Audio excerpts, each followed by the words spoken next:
kept pushing on, but then you went too far. When your ship has sailed and all your dreams are lost, everything is wrong, you feel like it's your fault. Just remember, I will be there for you, baby. Remember, there's nothing out there to get you, don't forget it. When life throws lemons, just call on me. Just call on me. Just call on me. Just call on me.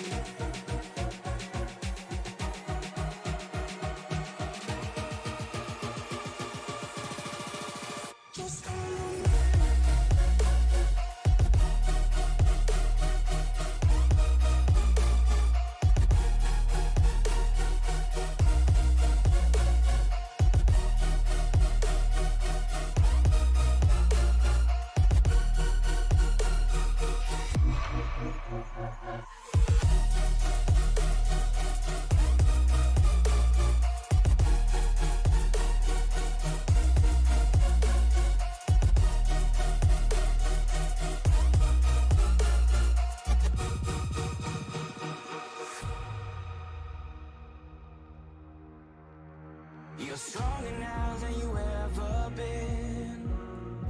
You gotta leave now, it's time to catch the wind.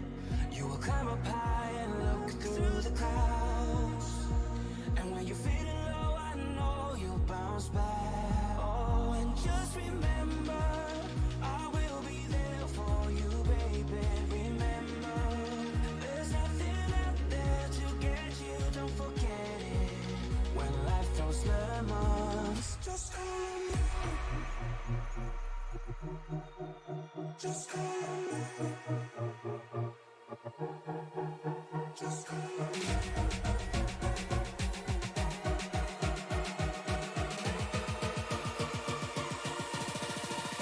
Just call on me.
Good evening and welcome to the World Center of Racing. Dave Regal with you here in the Tony Trapasso Memorial Broadcast Booth, a revamped Tony Trapasso Memorial Broadcast Booth, as we are live here just outside Daytona International Airport and just a few miles away, a stone's throw away from the sands that began our sport right here in Daytona Beach, Florida. We are here at the World Center of Racing tonight for Monday Night NASCAR Xfinity Series Racing, where Parker Retzlaff is on an 8-race winning streak. I mean, good Lord. 8 races in a row, 9 on the season, including the first trip to Richmond. And here we are at the 2.5-mile Super Speedway. And I'll tell you what, folks, we may not have restrictor plates anymore in this sport, but we definitely have guys who are ready to take those restrictor plates off and get down to business. I don't know what on God's green earth the temperature is doing right now, at least as far as this thing is concerned, because it is definitely not 32 degrees here in the air. I can't even explain that one. Let's see if we can get that changed a little bit here, or at least reworked. Nope, it still thinks it's 32 degrees. Something is heinously wrong with the track temperature. So obviously going to be plenty of grip right here at the 2.5-mile Super Speedway.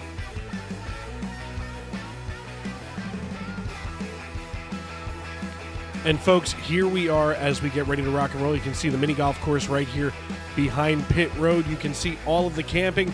Of course, the lake here that goes down the backstretch. And folks, we are ready for 100 blistering laps tonight here in Daytona. And as mentioned, Dave Regal here with you in the Tony Trapasso Memorial Broadcast booth. And folks, qualifying has been underway for a few minutes now. We've got about 3 minutes left, and my goodness, with just 38 drivers, it looks like there may be about 6 that miss the cut if they don't get out here now.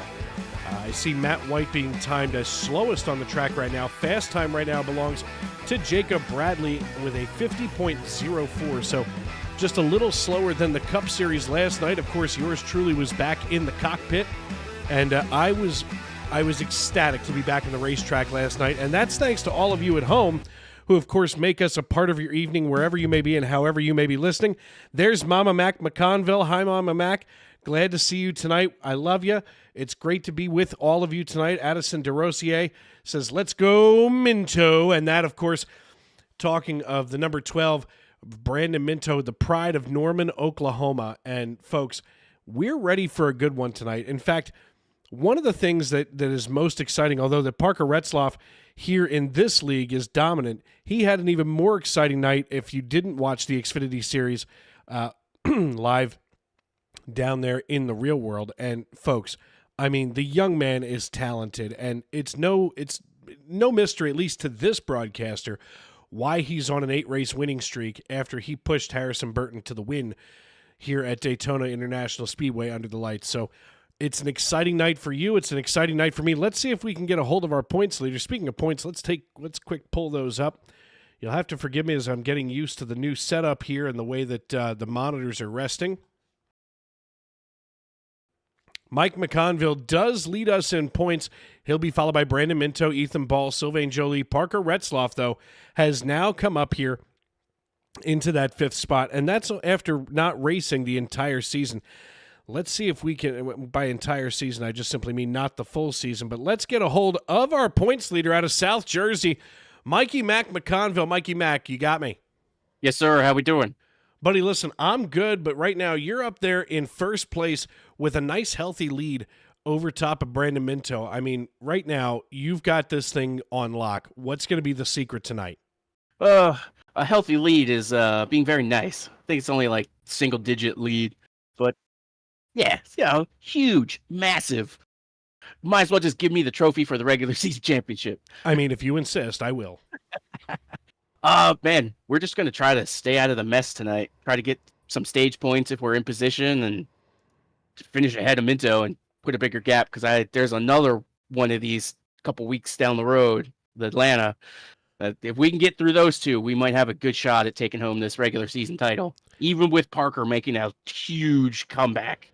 Yeah, I mean, Parker has been on a tear right now. Of course, that's your teammate, Parker Retzlaff, who, of course, had some really great highlight clips from the other night here at Daytona. Now, of course, we do have New Atlanta in about 2 weeks, and then during the playoffs, we don't go back to another super speedway. So that's going to make things interesting. Super speedways can sometimes be that wild card. The question that I have for you, sir, why can't I switch my drivers? Oh, dear. This is going to be a problem. I cannot change drivers on my screen. We just started warm-up, so maybe give nope, us a second. I'm stuck on John Wilco right now. Oh, I mean, there are worse drivers to be stuck on. Well, that's true. He is the pride of McAdoo, Pennsylvania, but good Lord, why can't I get this thing reloaded? Oh, in the words of Batman, now we're scared. Anyway, but listen, I do want to tell you how much I appreciate Mama Mac cheering you on. Of course, she was cheering me on last night. I had a blast last night with you on the racetrack. I know we didn't get really close to one another, but I cannot be happier with the performance from last night. It was fun. I was hoping to work with you, but teammate stuff, got to help my teammate Cody out last night, and we were stuck together like glue. And hopefully with there now being, I think, 8 TCR drivers that have made tonight, that we're going to try to stink up the show a bit.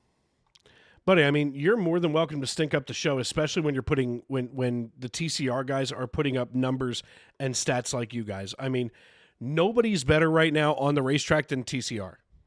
Yeah, the way it looks like, it's going to be Parker, myself, Minto going to Phoenix, and man, looking the way he's running the last few weeks, Ethan as the final four.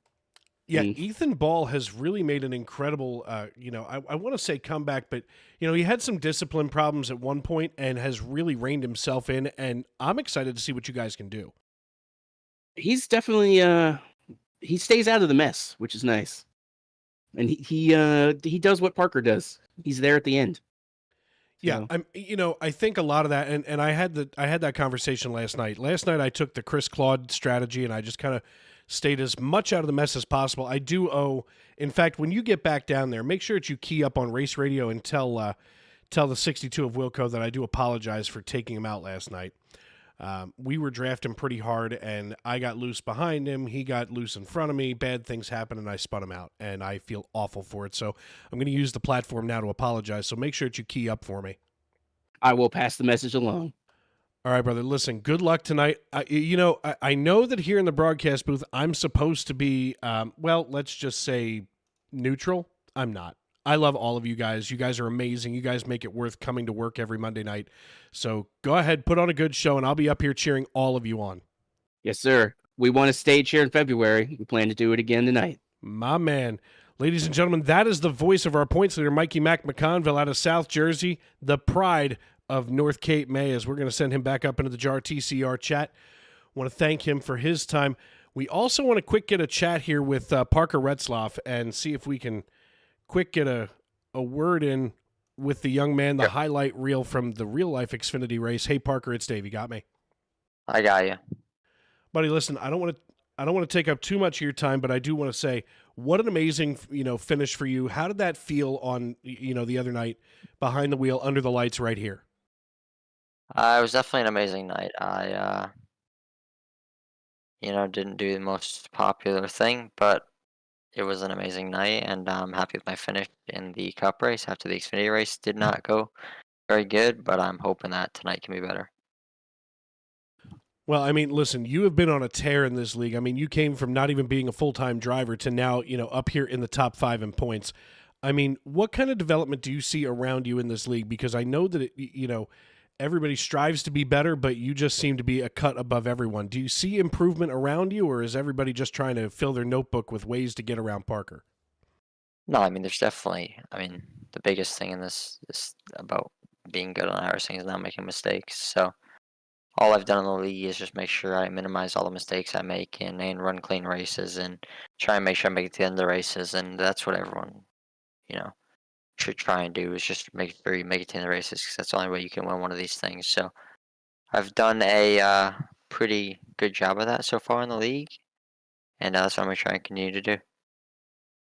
A pretty good job is an understatement, my friend. But listen, good luck tonight. And hopefully we see you at the end of one of these stages. I'm sure we will. And if not, definitely on the podium after your performance the other night with Harrison Burton. So good luck and have fun. Sounds good. Thank you. Absolutely. That, of course, the voice of Parker Retzlaff out of the JAR TCR stable. And I realize that it seems like we pay a lot of attention to those guys. But right now, folks, they're some of the most successful in this league. It's most exciting to watch those guys week after week as now drivers are getting themselves ready to climb into the race cars.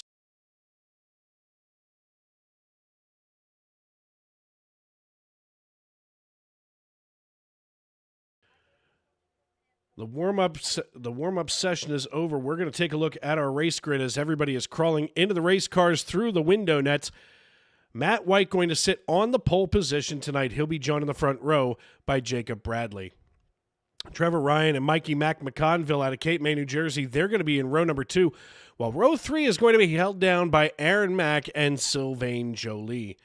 Of course, that also means that row 4 is going to feature Matt Mackin and the Rabbi Ben Garrity out of Pittsburgh, Pennsylvania, while Drew Glover and Nick Hansen are going to be in row number 5. That is your starting top 10. Row number 6 is going to be Daniel Moynihan and John Crow Sr., while Brandon Minto and Diego Rodriguez hold things together in row number 7. In fact, let's see if we can get here to about that neck of the woods. Then, of course, in row number 8, we have Austin Call and Logan Giesbrecht. Giesbrecht going to be starting here in 16th position. Claude Ferland, one of our neighbors from the north, going to be starting alongside Anthony Savignano In 18th position, Payson Lindsay and Chris Claude going to round out your starting top 20 here in row number 10.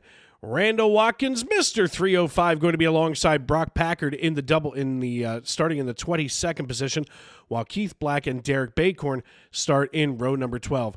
Row 13 featuring Michael Witt and Alexander Gangler, Gabriel Lafreniere and Parker Retzloff going to start in row number 14. My work wife, Matt Metler, going to be starting on the inside of Trent Curtis, chief cook and bottle washer over there at JAR TCR in row number 15, while row 16 features Ethan Ball and Bennett Allen. Row 17 is going to be Cody Morgan and Ron Fitting, while Richard Pruitt and Steve Herring going to be in row 16. And rounding out the starting top 38 in the field, shotgun on the field is going to be Noah Hamilton and Andrew Deemer. Somebody has to do it as these guys are going to come off of pit road. Looks like 36 taking the green flag as Payson Lindsay and Alexander Gangler have decided not to take the start from the field, and that's okay. Folks, I mean, there's a lot that goes into those decisions. Believe me, I'm sure they don't make that choice lightly. As we get ready to go green flag racing for the first time, let's take a quick look here and see if that weather corrected itself. It did. Track temperature of 82 degrees. The iRacing.com pace car has now worked its way onto pit road. And there's the audio. I couldn't figure out where that had disappeared to. But the iRacing.com pace car lights are out, which means that we'll be going green flag racing.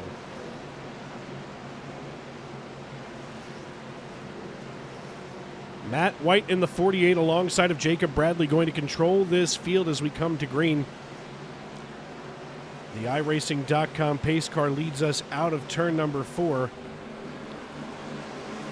36 cars going to be taking that green flag as the iRacing.com pace car leads us here. The man in the stand has the green flag in his hand. The iRacing.com pace car makes the hard left turn down pit road. That means that the only thing that's left to do is it's time to wipe the visor and adjust the 5-point harness. Grandma, grab some popcorn, call a friend, and settle in. Race fans, it's showtime!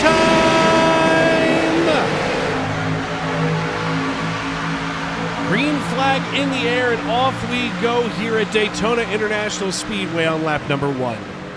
Side by side as drivers still have to run through the gearbox. Everything's going to be real tall in those transmissions tonight as we get underway here. Taking a look at Nick Hansen riding the high side of Daniel Moynihan as Jacob Bradley and Matt White are taking their time getting things organized behind them. You know, one of the key factors here to Daytona is organization and patience. And if you don't have those two things, you are not going to be successful here at Daytona. You've got to get in a nice tight line. You've got to try to keep things organized. And for these 100 laps that we're running tonight, it's going to be a beast. Stage 1 going to end at the conclusion of lap number 30. Stage 2 is going to end after lap number 60. And getting credit here for leading lap number 1 is Jacob Bradley in the number 60, as he is now pushed along by the 48 of Matt White.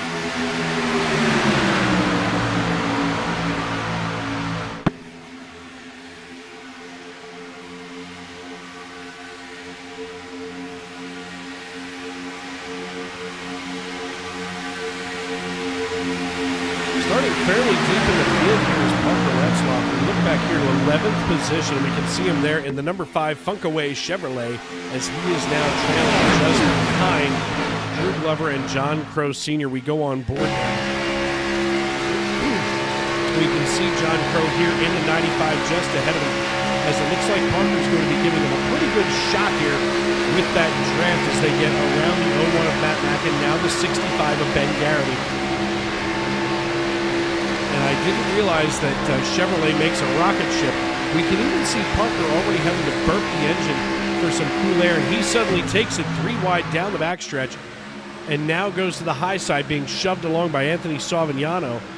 Savignano had a good night last week here in the Xfinity Series, and it looks like he's having an even better night, pushing Parker Retzloff right up here to the rear of Sylvain Joly in the 08. Fast time on the racetrack right now, 46.57 for Retzloff, as he leads everyone in time and starts to chew up the racetrack as he now takes it 3 wide.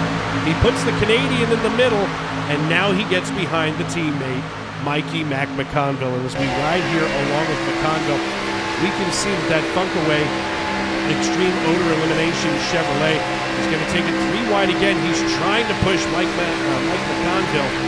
And my God, here he goes to the inside now as we look coming down the back chute.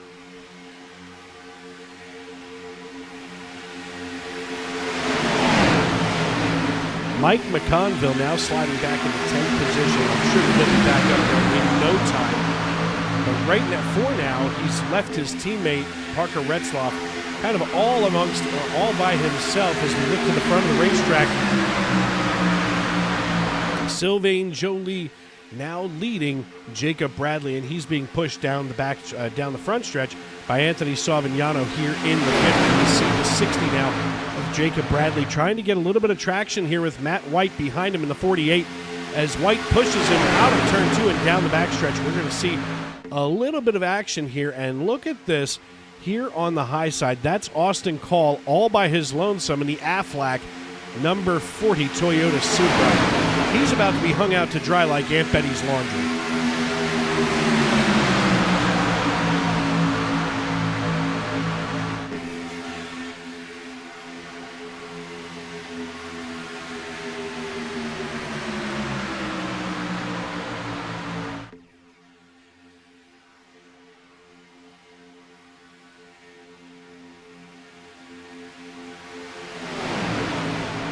Six laps in the book so far, and Jacob Bradley leads this piece now.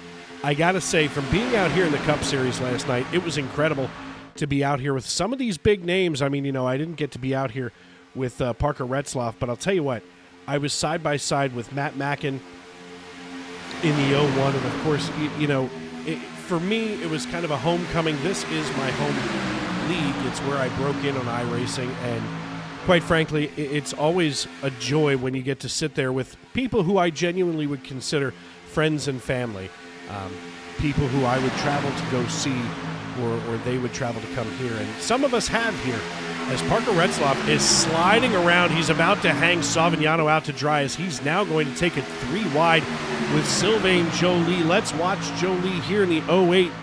As now Savignano gets shoved to the outside. He's going to fall like a stone, I'm sure. As we go here to the 50, Savignano now dropping down into 10th position and still falling. He's got to get into line, and here he goes right behind the 40, and that's Austin Call. And these guys are out here just a sniffing.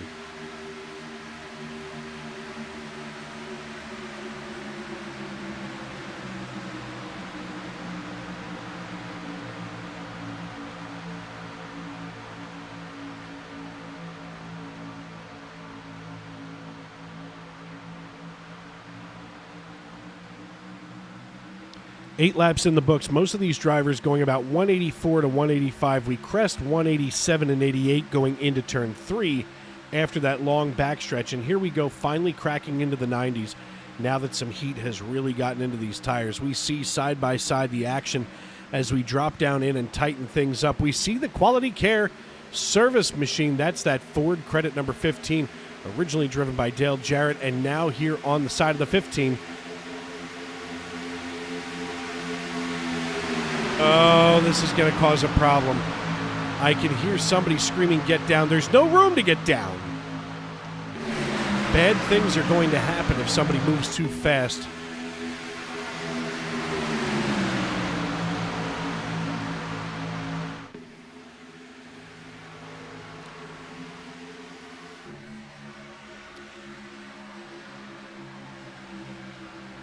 And there goes Sylvain. Now Parker's going to be pushed along by Bennett Allen.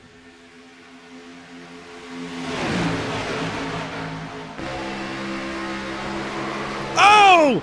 There goes Bennett Allen just as we go to him. Oh, my. Oh, God. We were just about to go on board with Bennett Allen, who was right behind. Oh, my. Who was right behind Parker Retzloff.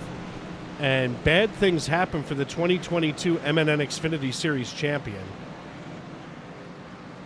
We're going to go back here to Bennett Allen and see just what may have may have brought this about.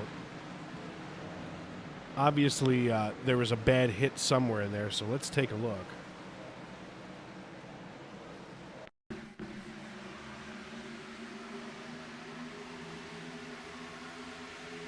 Oh, I don't see who that was. Looks like it may have been the 48. Ay vey. We'll have to go here to the gearbox view.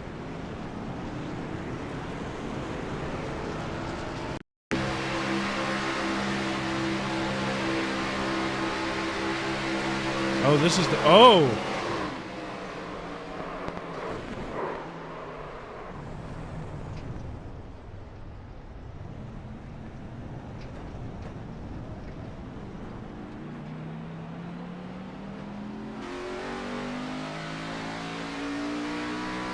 Camera operator checking to see what was going on here.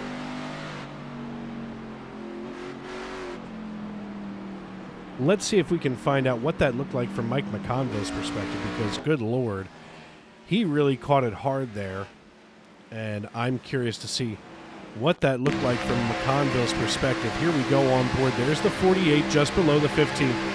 Oh, McConville may have caught the 48, turned him right into the 15. In fact, we're going to run this back just a hair because this bears watching again, and we may actually have to switch here to the chopper cam, get to the chopper, or even the chase. We're going to look at this from a couple different angles, that's for sure. Let's look at this from the chopper cam, and we'll slow things down to about quarter speed.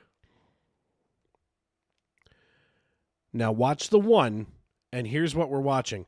We're going to watch the one car, and we're going to see right here, the one car, maybe it was a little bit of net code, but the one car hooks the 48. It was either net code or dirty air that caused the one to get into the 48, which hooked the 15 and caused all of this mayhem throughout the race. My God, look at these cars just... It's almost like my 6-year-old just took a bunch of Hot Wheels and turned them everywhere.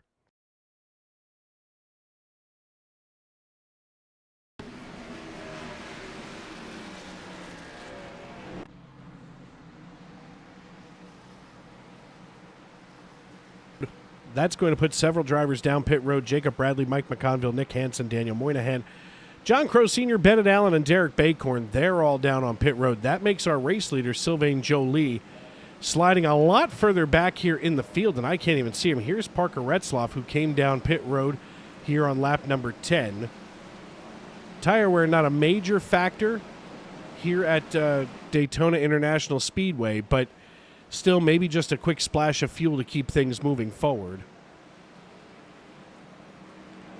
I want to thank everybody for tuning into the YouTube.com live chat as we take a peek over here. Young Camel says that the 53 is going for the win tonight. I see the 53. I saw him. And where did he go?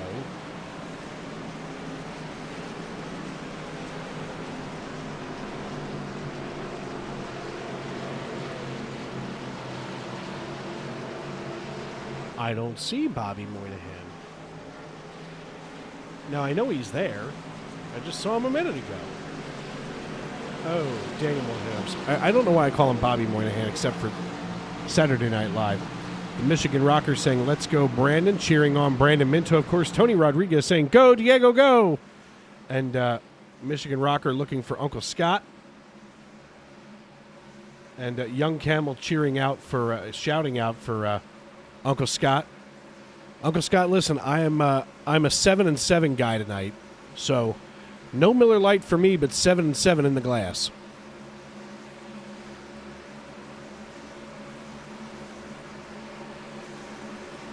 As we get ready to go back green flag racing here, it'll be lap number 13. Anthony Savignano and Sylvain Jolie going to be on the front row.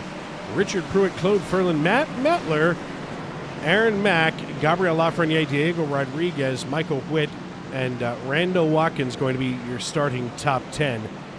We're going to go on board right now with Matty Too Fatty Metler, and I'll tell you what, This is one of those guys that I love tuning into every week, as apparently he is the wreck magnet for the evening. As we go on board with Matt Metler out of Point St. Lucie, or in this case, Point St. Shitty. I think that's one of the words I can say on broadcast. Matt Metler sitting in line just behind Sylvain Joly here in the second row. He gives Joly a little bit of a bump as the green flag flies and we're back underway. Watch that rear end of the 64 squat down. We can watch that just as you look at the hood. There's the gear shift and he shifts down. Now we watch that nose really start to come down against the asphalt. You've got to be able to seal off all of the side skirts, the lip, and the splitter here at Daytona. And Matt Metler now getting himself up to speed on lap number 13.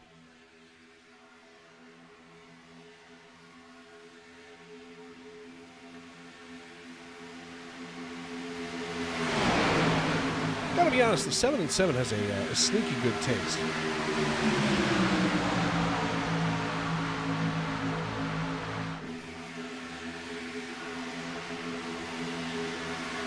Anthony Savignano and Sylvain Joly going at it hot and heavy here atop the pile. But Matt Metler has become a pushing prince as we're just about halfway through stage number 1. Dave Regal with you here in the Tony Trapasso Memorial Broadcast booth. I want to thank everybody for tuning in week after week. I mean, you guys make it so much fun to work every Monday night. I mean, after a long day in the salt mines on a Monday, to come in here on a Monday night and hang out with y'all in the youtube.com live chat and watch one of these races is just so much fun. And I want to thank all of you for welcoming us into your homes, onto your phones, wherever you may be and however you may be listening. As the wreck magnet number 64 gets a nice little bump here from the 31 of Aaron Mack, a driver who I got to spend a lot of time with last night here. He's all of a sudden flipped the script and now running up here in P4 as he's now changed positions.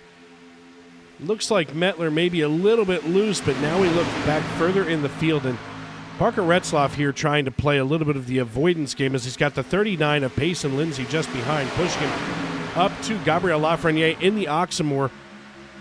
Wow, in the Oxmoor Chevrolet Camaro. Now hanging Lafreniere out to the high side as they go 3 wide. Oh! There they go!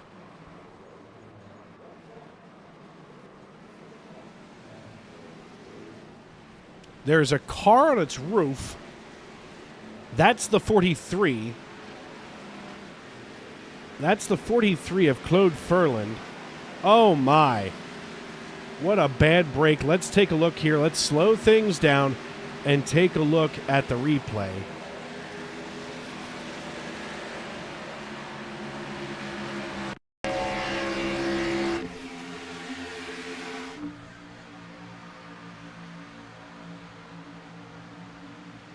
It looks like Aaron Mack may have gotten a little bit tight and gotten into the 5.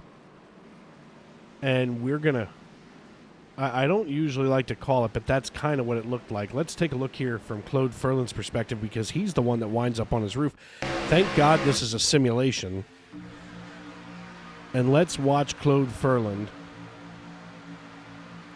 Furland, oh, he gets hooked and then turned and rolled.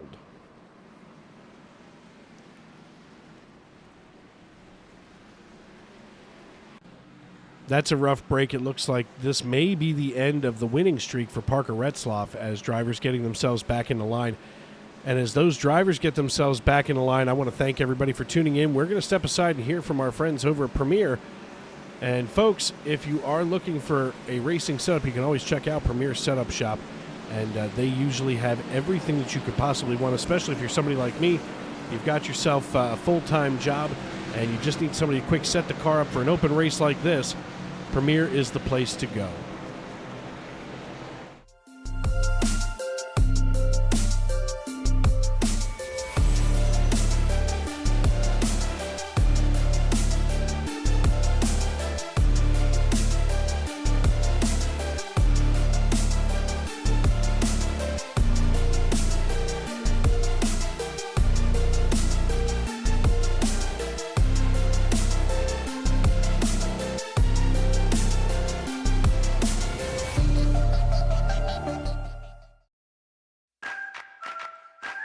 Preen Garden Weed Preventer, and Preen Garden Weed Preventer Plus Plant Food. Block weeds before they start and are safe for use around over 400 flowers, vegetables, trees, and shrubs. Best of all, they give you 3 months of freedom from weeding in just 4 easy steps. You can apply Preen anytime before or during the growing season. But since it's a weed preventer, not a weed killer, early spring is best. Here's how. Start by removing existing weeds and their roots in the area where you want to apply Preen. Sprinkle granules directly onto dry soil, mulch, or stone so that they're evenly spaced. Within 24 hours of applying, integrate the granules into the top layer of soil or mulch or stone-covered bed. Finally, water with a hose or sprinkler, or a well-timed soaking rain to activate the protective weed barrier. When activated, Preen creates an invisible weed-fighting barrier just below the soil surface that targets and prevents weed seeds from sprouting and forming roots. People and pets may enter the treated area once dusts have settled and the area is thoroughly dry from watering or first rain. That's it. Now you'll have a beautiful weed-free space and 3 months to do anything but weeding. Satisfaction guaranteed. Trusted for over 50 years, Preen is America's #1 weed preventer brand with weed preventers for every type of garden.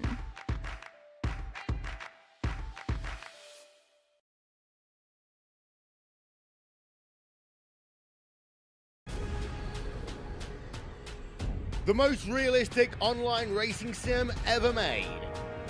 This is iRacing. Detailed laser scan tracks, fully dynamic real world cars, and over 50 series to choose from.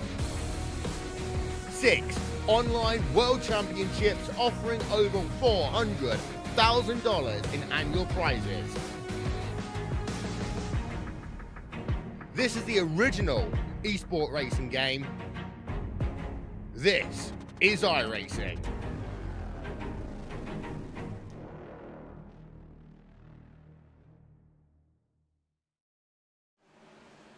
Welcome back to Daytona International Speedway, where right now your race leader is Sylvain Joly, one of our neighbors from the north, as he and Anthony Savignano are going to be here on the front row. Richard Pruitt and Matt Metler are going to be in row number 2 with Michael Witt, Randall Watkins, Austin Call, Mike McConville, Chris Claude, and Ron Fitting restarting here in your top 10. Parker Retzloff now basically ending his win streak unless he suddenly gets a whole pile of laps back now. And he's still got a chance, and if there's somebody out here who can, I believe it could be him. But just a really bad break there for the 5. As the 08 of Sylvain Joly is going to be side by side with Anthony Savignano in the 50.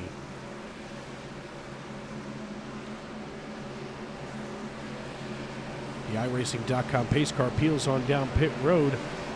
They hit the Geico restart zone. Savignano takes the jump, and off we are.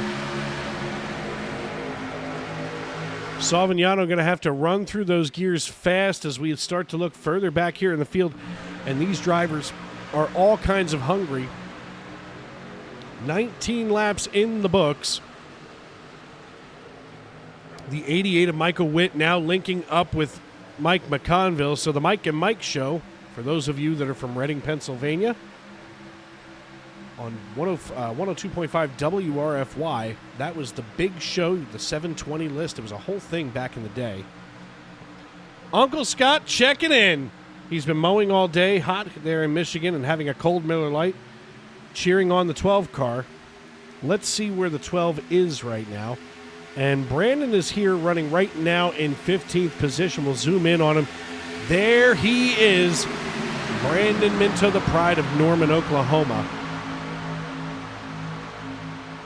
And, of course, Brandon Minto running right now P2 in our point standings, and now running alongside the 62 of John Wilco. And I once again would like to issue at least to me, a heartfelt apology to John Wilco. We were drafting last night. Things were running pretty close, and unfortunately, I ran out of talent behind him.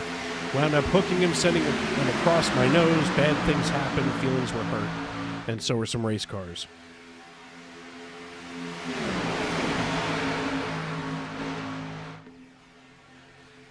So a cheers to Uncle Scott, as I've got the 7 and 7. He's got the Miller Lite, so we've got all the bases covered.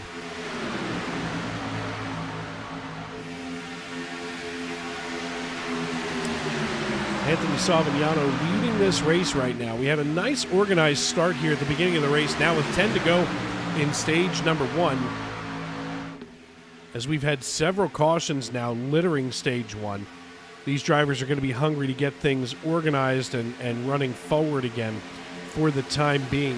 Anthony Savignano and Sylvain Joly lead this piece. They've got Richard Pruitt here in the 24 Exalta machine running in third, and just behind him is Michael Witt in the 88. Matt Mettler starting to drop back a little bit, but now running in 6th position, as Richard Pruitt is currently up 32 spots from where he had qualified back in 35th.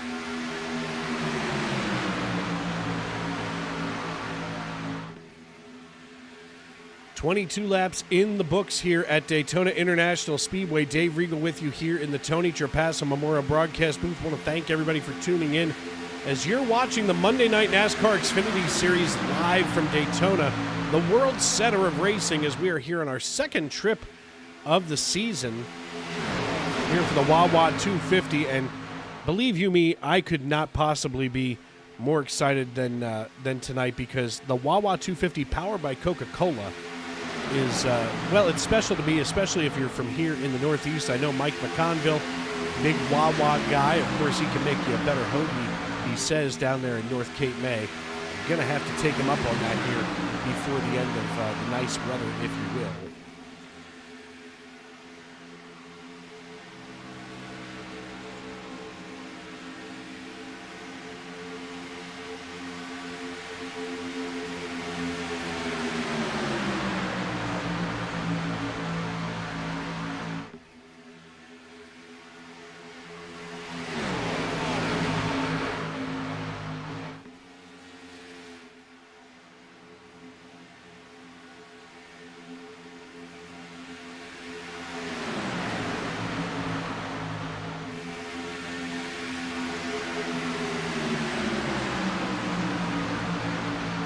Anthony Savignano leading, and as we take a peek back here at the 1 machine, there is Mikey Mac McConville in the Cape May Produce machine.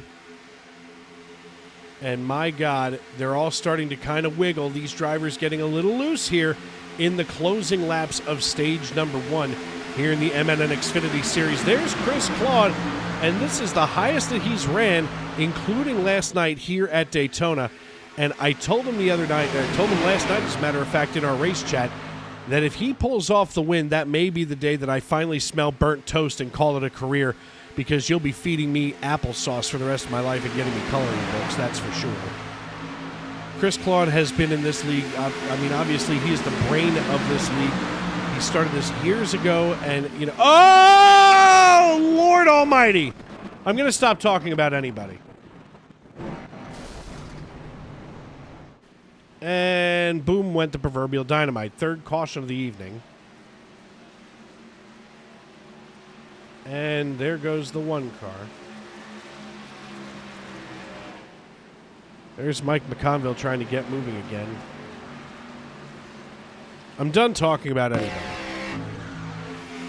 Everybody who I've spoken about tonight, focused on tonight, all of these wrecks are happening right in front of us. There's the 24 and the 3 making contact, and it takes out, well, half the field. All you can see is drivers getting off the throttle. This is going to be a long night if we can't get this thing moving, as we are now on the 3rd caution of the evening.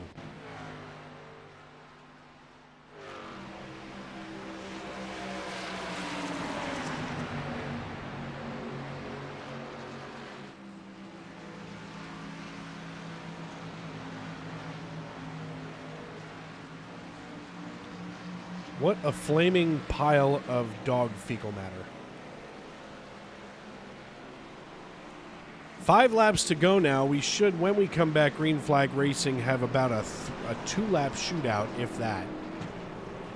to the end of the stage.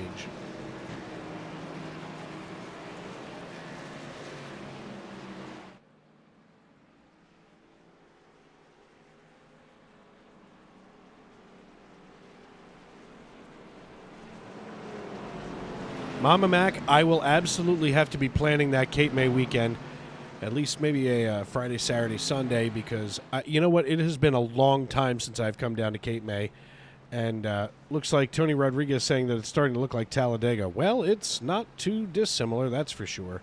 But Mama Mac, I will be more than glad to come on down and see you guys. It's only a short ride away from here, just outside of Philly. I'm only about 15 minutes outside the city limits if traffic cooperates. It never does, but...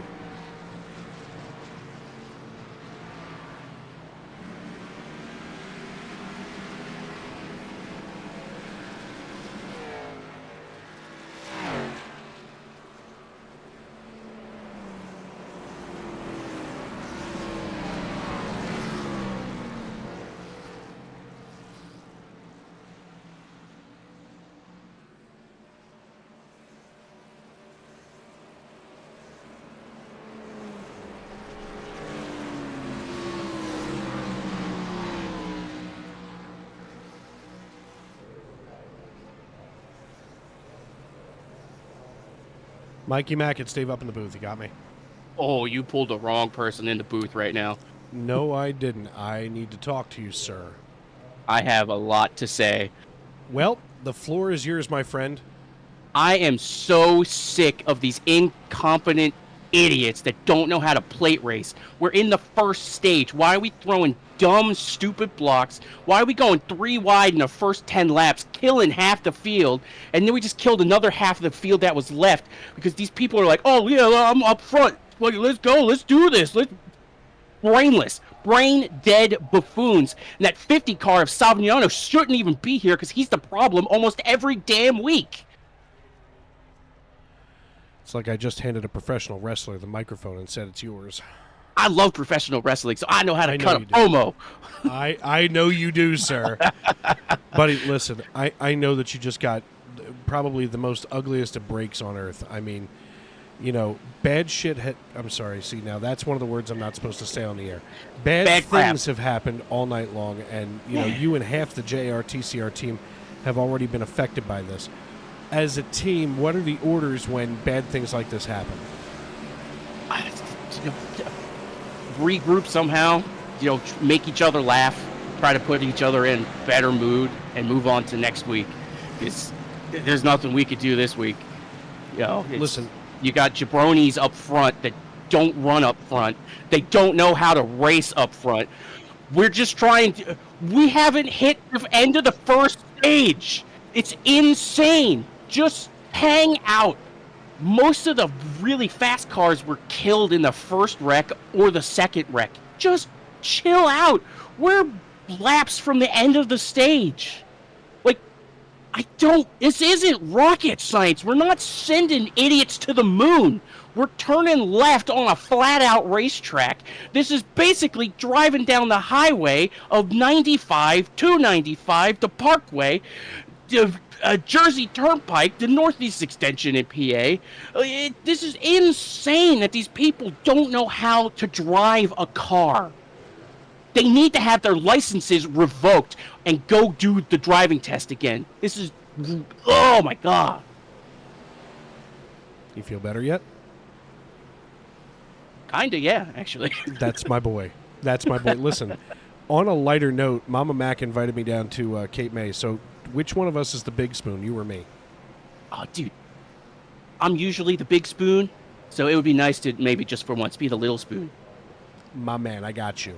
Yes, Listen, sir. I know you're going to be down on pit road for a while. I know that this doesn't make things look good, especially when Minto's still out there running in 6th position right now. But, you know, it's going to be a rough night for you. I know that it sucks sitting down on pit road, but... I know that you guys are champions. You will rise to the top, and believe you me, I think this is going to be one of those races that you're going to sit down there and go, well, thank God I'm sitting down on pit road because I didn't get whacked by that one.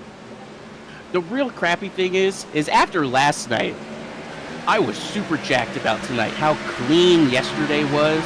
we only had what, 2, maybe 3 cautions in a 400-mile race, and it was 2 cautions after 400 miles, and now it seems like the jack is off.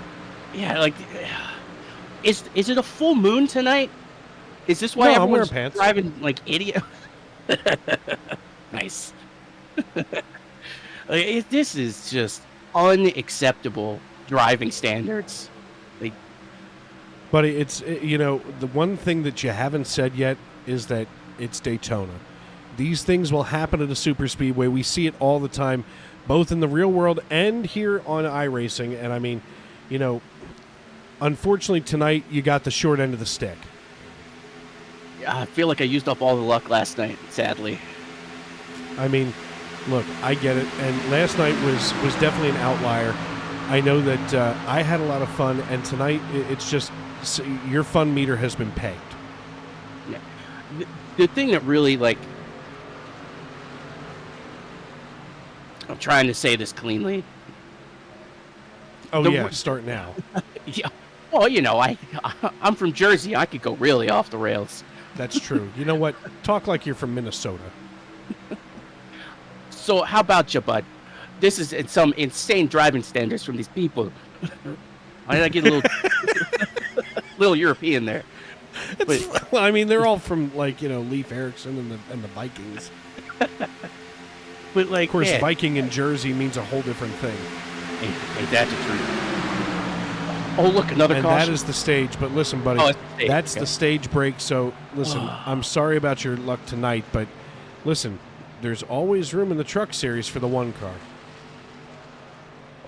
I would love to go run Milwaukee tomorrow, but I have some plans with a female. Oh, does she know it? She does know it. Okay, all right, that's a good start. I got the duct tape and the rope ready. My man, welcome to South Jersey, baby. Yes, sir. All right, brother. Listen, I got to do the wrap up here from stage 1, but listen, I will check in with you later. Sit down there, take a chill pill, have a beer, and I will chat with you later. Yes, sir. We ain't going anywhere. We're gonna get this fixed. We're gonna try to salvage something. My man. That, of course, the voice of Mike McConville, Mikey Mack, driving the 1 machine, and he had himself a rough night tonight, but I know that he will absolutely get things back together here on the racetrack. And it looks like the 08 of Sylvain Joly having a little bit of trouble getting back underway. Let's see if we can find Sylvain in the Accent LED number 08. And there is Sylvain. Hey, Sylvain, it's Dave up in the booth. You got me? Yes, your copy. Yeah, boy. Oof. So, listen, what do you think there? Here you get the green and white checkered flag. You win the stage. How does the 08 feel for you tonight? I feel very good. I'm very nervous because it's very tough. Fortunately, all of the mess has been happening behind you. I know that you've had some close calls tonight, but at this point, I feel like at least you're staying away from the mess. Sorry. I'm not sure to your question. Man. It's hold on. Let me see if I can get my translator up. Here we go.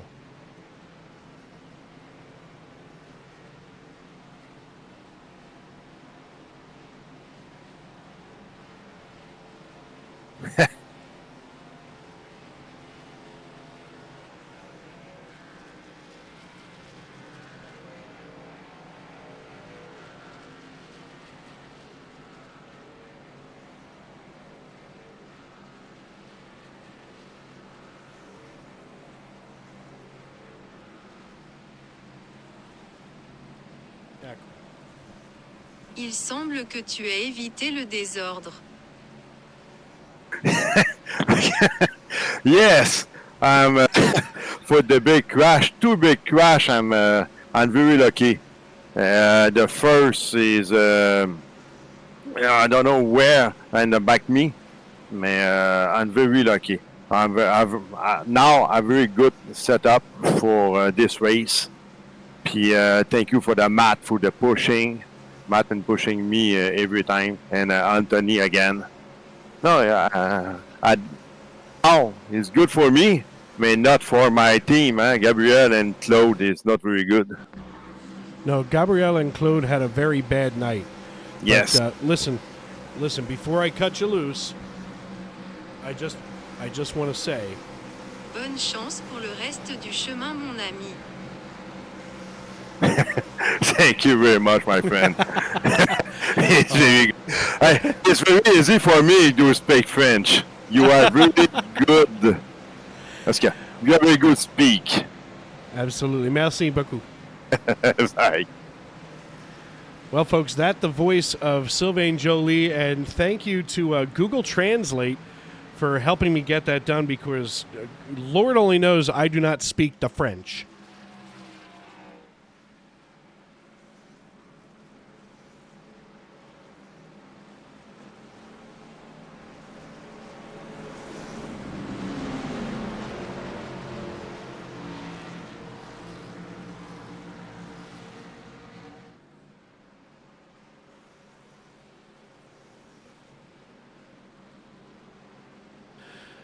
Ah, the magic of Google.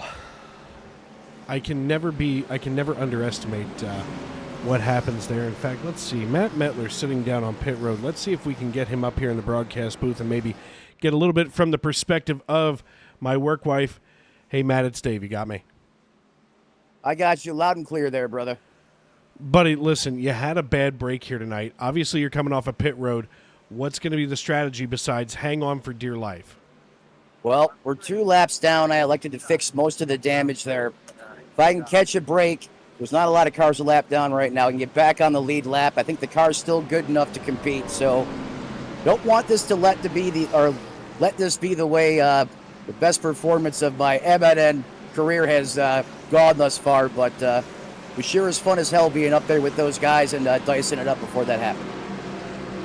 Yeah, I mean, look, just being 2 laps down at a place like this for, 3 cautions for cause on the evening, I think you've got a pretty reasonable chance to get yourself back up onto the lead lap.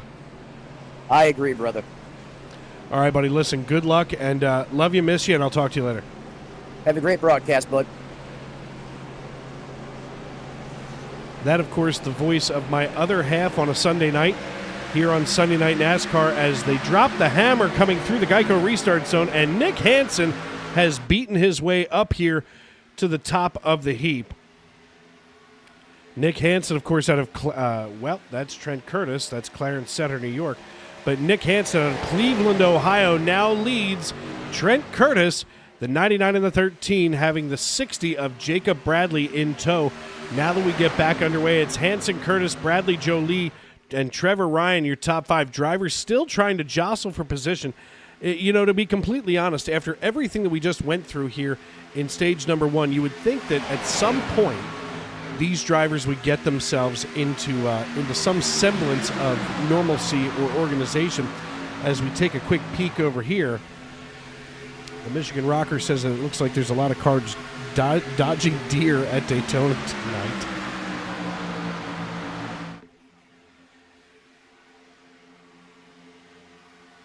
Fake supporter saying that he thought he was the problem. He got kicked from SNN for a couple of incidents. But then you look at this. Fake supporter. I don't know which one. I don't know who you are or how you got kicked from SNN. But suffice it to say that I get it and I understand your frustration. But here it is Monday night and we're doing this again. 19 cars on the lead lap. Brockton Packard holding on to that final spot. And right now, he is all by his lonesome. He is a sitting duck behind Chris Claude, who is currently several laps down. In fact, where is Chris Claude in our standings? Oh, wow. Chris Claude is on the lead lap. I'll be gosh darn. Alexander Gangler just ran his fastest lap of the race at 47.36 seconds in the 8 machine. And that DeWalt car is cranked up to crazy. Last night he was all Milwaukee all the time. Tonight here he is in that black and yellow number 8, and he's almost hearkening back to the days of the 17 of Matt Kenseth driving the DeWalt machine.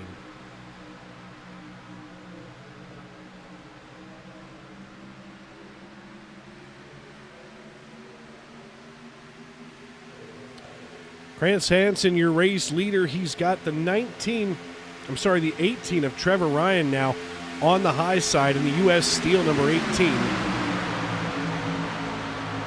U.S. Steel, of course, originally out of Bethlehem, Pennsylvania. Well, I'm sorry, Pittsburgh, Pennsylvania. Oh! See, there it goes again. There goes Sylvain around. Oh, my. Oh, Lord Almighty.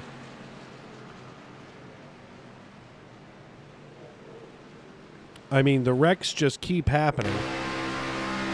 Let's see what happens here with the 08. Now, Anthony Savignano moves to the high side. He takes a bump from the 24. That disturbs the 3. I don't get... Oh, wait. Wrong caution.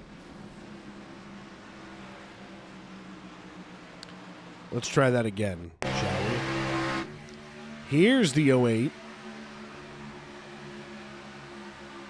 And Savignano just took it 3 wide, and he tried to put a car where there were already 2 occupying the space. And 2 cars cannot occupy 1 space at the same time, that's for sure.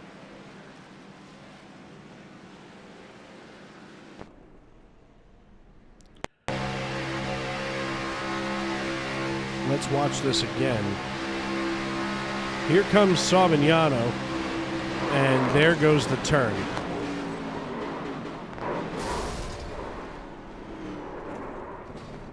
Oof. Driver scrambling for cover.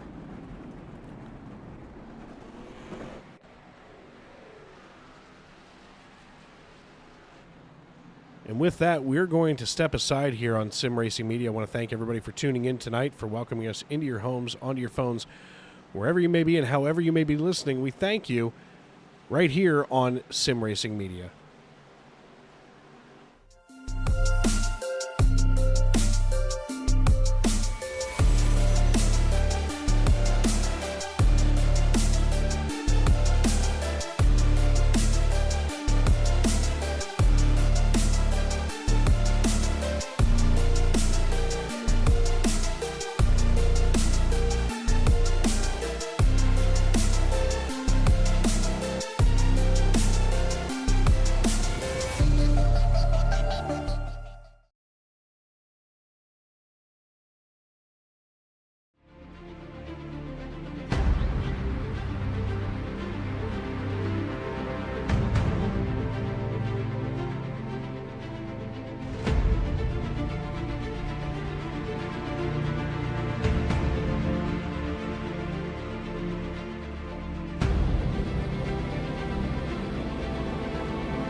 Basket can't defend. He's got the outside line for the second part, and he can't hold on. Going the long way around. We're going to be 3 wide for the lead as they all come to the line. Who is going to take it in the end? And here comes Lockwood. He's going to make the move to the outside. Quinn tries to force him off a little bit, but there he goes. It's going to be side by side through turn 1. Will he be able to cover him off? He does. Weaving back to the left-hand side. Reynolds is trying everything. The kitchen sink is being thrown at it. They're leaning on each other. Coming into turn number 3. It's going to be a drag race through 3 and 4. Coming back to the line. Here comes Frisch on the bottom. Bouchard's going to hold the inside. Tries to be the late breaker here.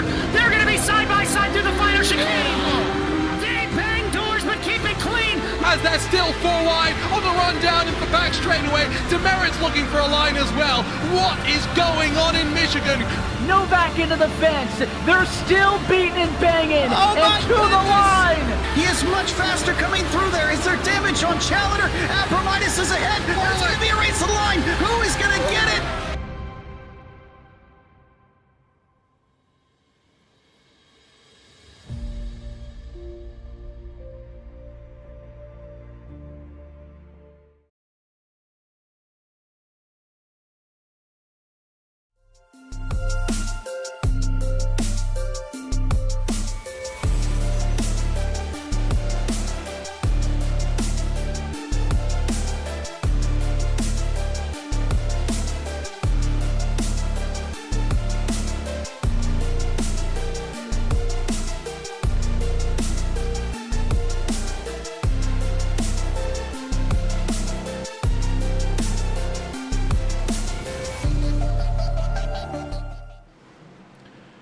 Welcome back to Daytona International Speedway. Nick Hansen, your race leader, he's followed on the front row by Trent Curtis in the number 13 Chevrolet Camaro. This field very Chevy heavy for the 16 cars left on the lead lap. It's been a really rough night here in the Xfinity Series. 5th caution, 4th for cause, and something that we are just simply not used to seeing here in the Xfinity Series. Usually these drivers a lot more disciplined, but it seems like everybody doesn't realize that 100 laps is still a long way, and I mean we're still 60. It will be 60 to go to the end, and it'll still be 20 to go to the end of stage number 2 as the iRacing.com pace car comes out of turn number 4. Nick Hansen going to have control of the field as they come down. The iRacing.com pace car peeling out of the way like a Band-Aid off a wound, at least from this most recent wound. Hansen hits the loud pedal and we're back underway.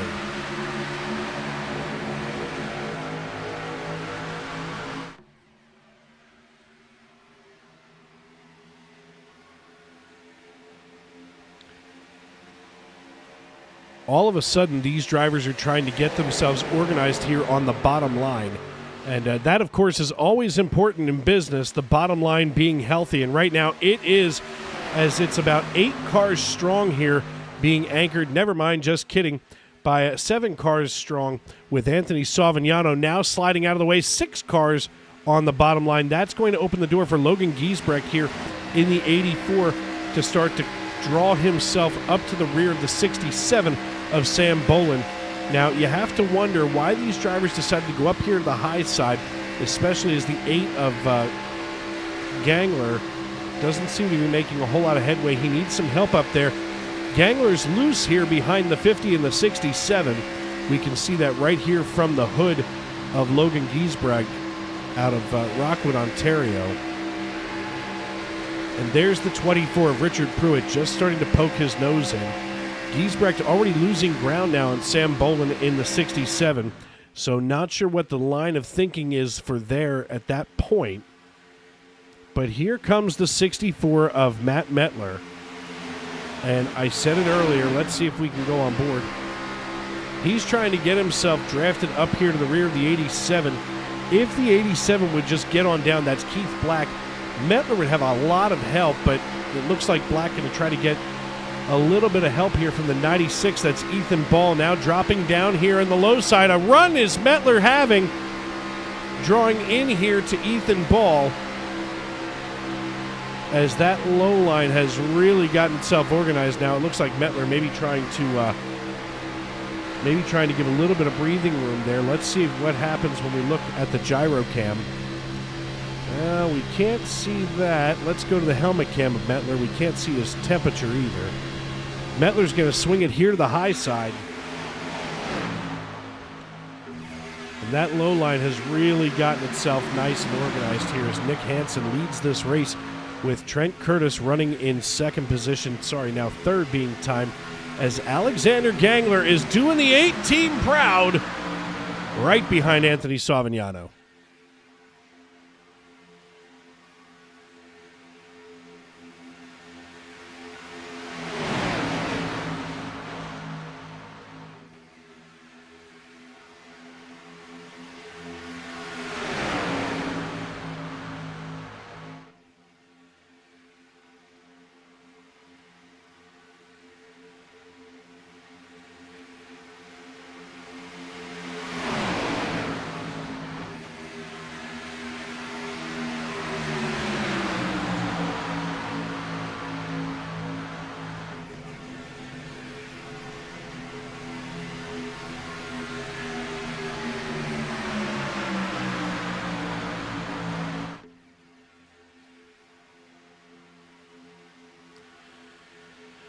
Nick Hansen, your race leader now. Anthony Savignano has worked his way back up here into the top 3. He's being pushed around by Alexander Gangler as Savignano is in third. 15 to go this time by at the line.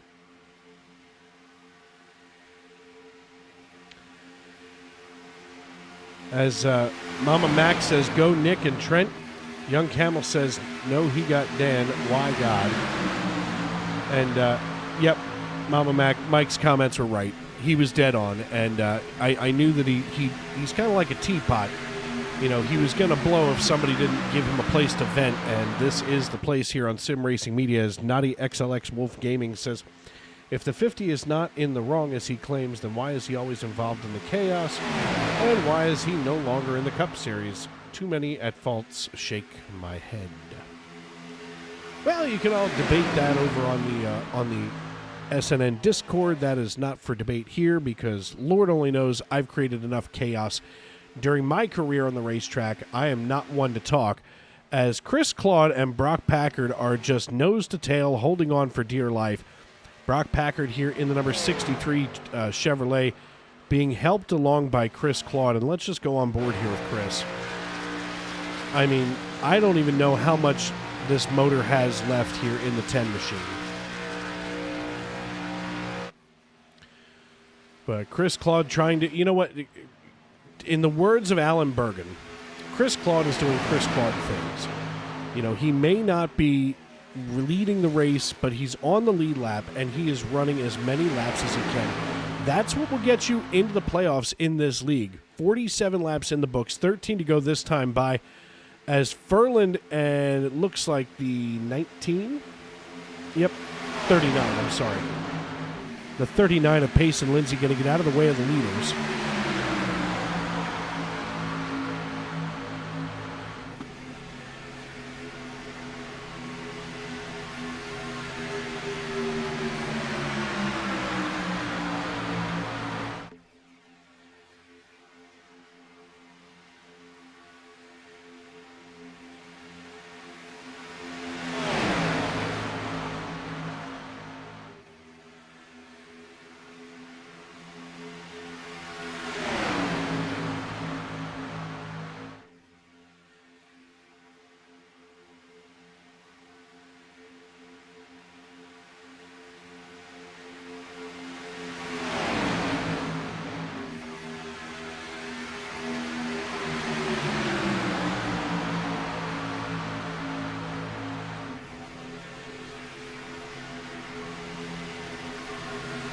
Nick Hansen and Trent Curtis still leading this piece. Anthony Savignano trying to push along the 60 now of Jacob Bradley. Jacob hasn't been up front since earlier on in the race. He qualified on the front row. And here he is making his return to the front row as they are side by side coming down the back chute. Being pushed along is Bradley by Savignano and the 8 car of Alexander Gangler. Cody Dillard says, freaking crazy that the 50 is still racing. He's been completely destroying this whole league. Now he's taken out most of the good contenders.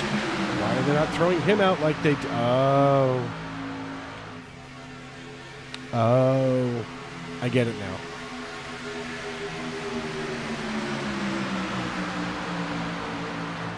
Well, that's the beauty of live television, folks.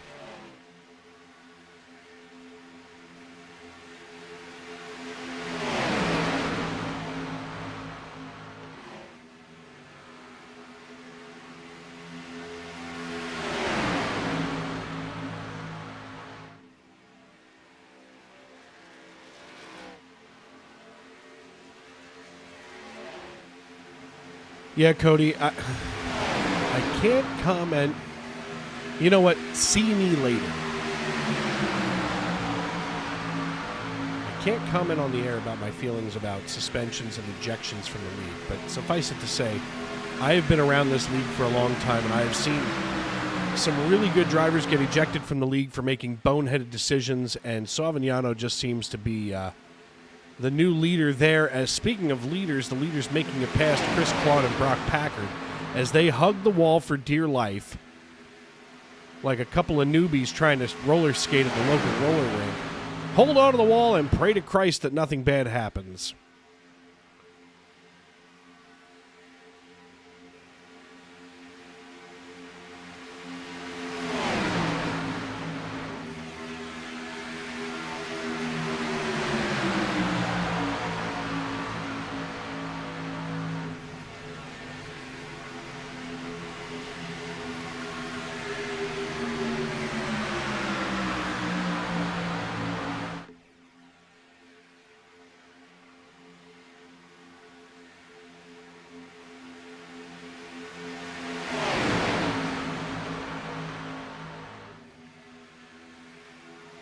52 laps in the books, 8 to go in stage number 2 this time by Nick Hansen, Trent Curtis, Jacob Bradley, Trevor Ryan, and Anthony Savignano. Make up your top 5. Alexander Gangler, Rich Jett in the double natural, Sam Bolin, Richard Pruitt, Derek Bacorn, all are in your top 10, and Logan Giesbrecht and Ethan Ball now starting to creep around here. Let's go back to where Logan Giesbrecht is. He's just behind Sylvain Joly. I'm sorry, that's Claude Ferlin in the 06. Nope, that's Gabriel Lafreniere. Wrong Canadian. Pick one. There's only 3. And I waited until the last one to get it right.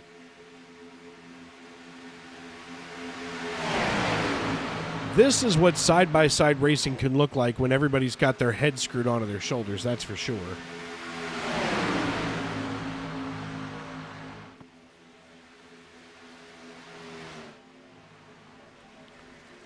And scattering for dear life.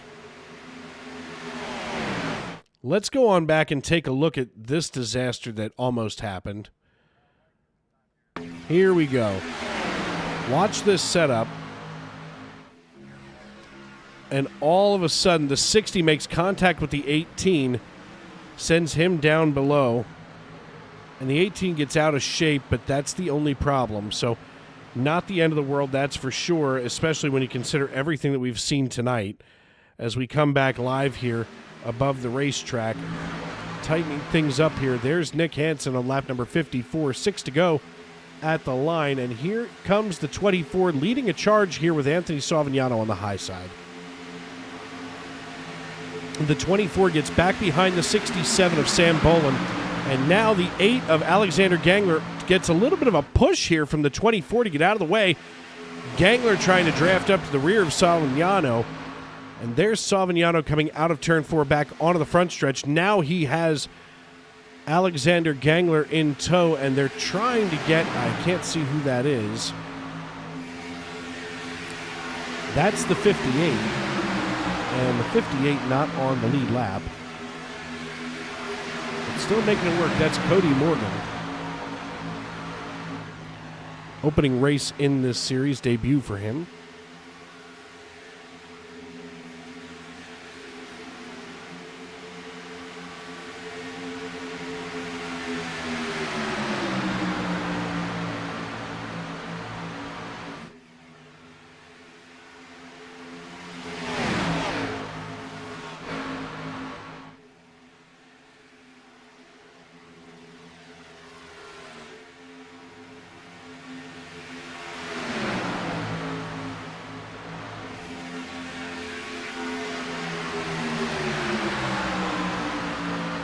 Anthony Savignano taking over the race lead now. We're going to watch this pass for the lead just a moment ago. Here it is. Savignano getting a push from Alexander Gangler as that high line has now turned into the shovel line that it's known to be. Gangler reaches up here, and here's the thing, and this is the one move in all of super speedway racing that I hate. You have this driver behind you that helps push you up there. In this case, it's Gangler pushing Savignano. A good race car driver will always bring along his partner, whoever helped him get up there. And I think it's awful that Gangler does all that work to get Savignano up to the lead. And here's Nick Hansen as now they've exchanged the lead again.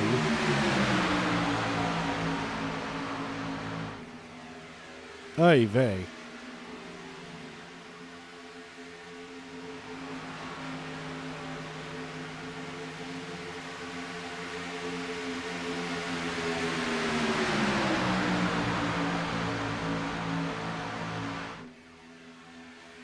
I'm going to let you folks in the YouTube.com live chat duke this one out. But suffice it to say, everybody has valid points.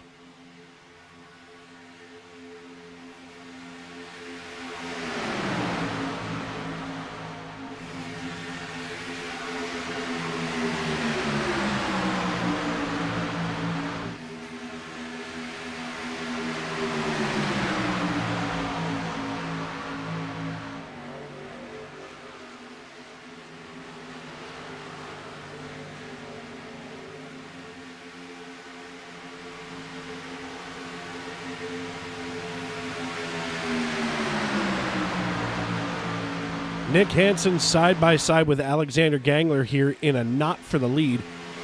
2 to go this time at the line as they pass the Sunoco Race Fuel sign coming out of turn number 4 back into the tri-oval.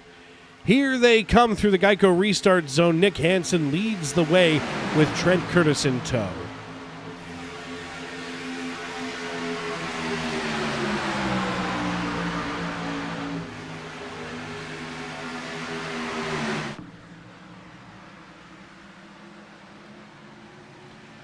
Nick Hansen leading Trent Curtis, Alexander Gangler, Anthony Savignano, and of course Jacob Bradley. That's your top 5. Things are going to get real dicey here if some of these drivers are going to come for the race lead. Here comes Alexander Gangler. He needs a helping push from the 58 to get back up there. I thought Gangler was going to challenge for the lead and try to get that green and white checkered flag.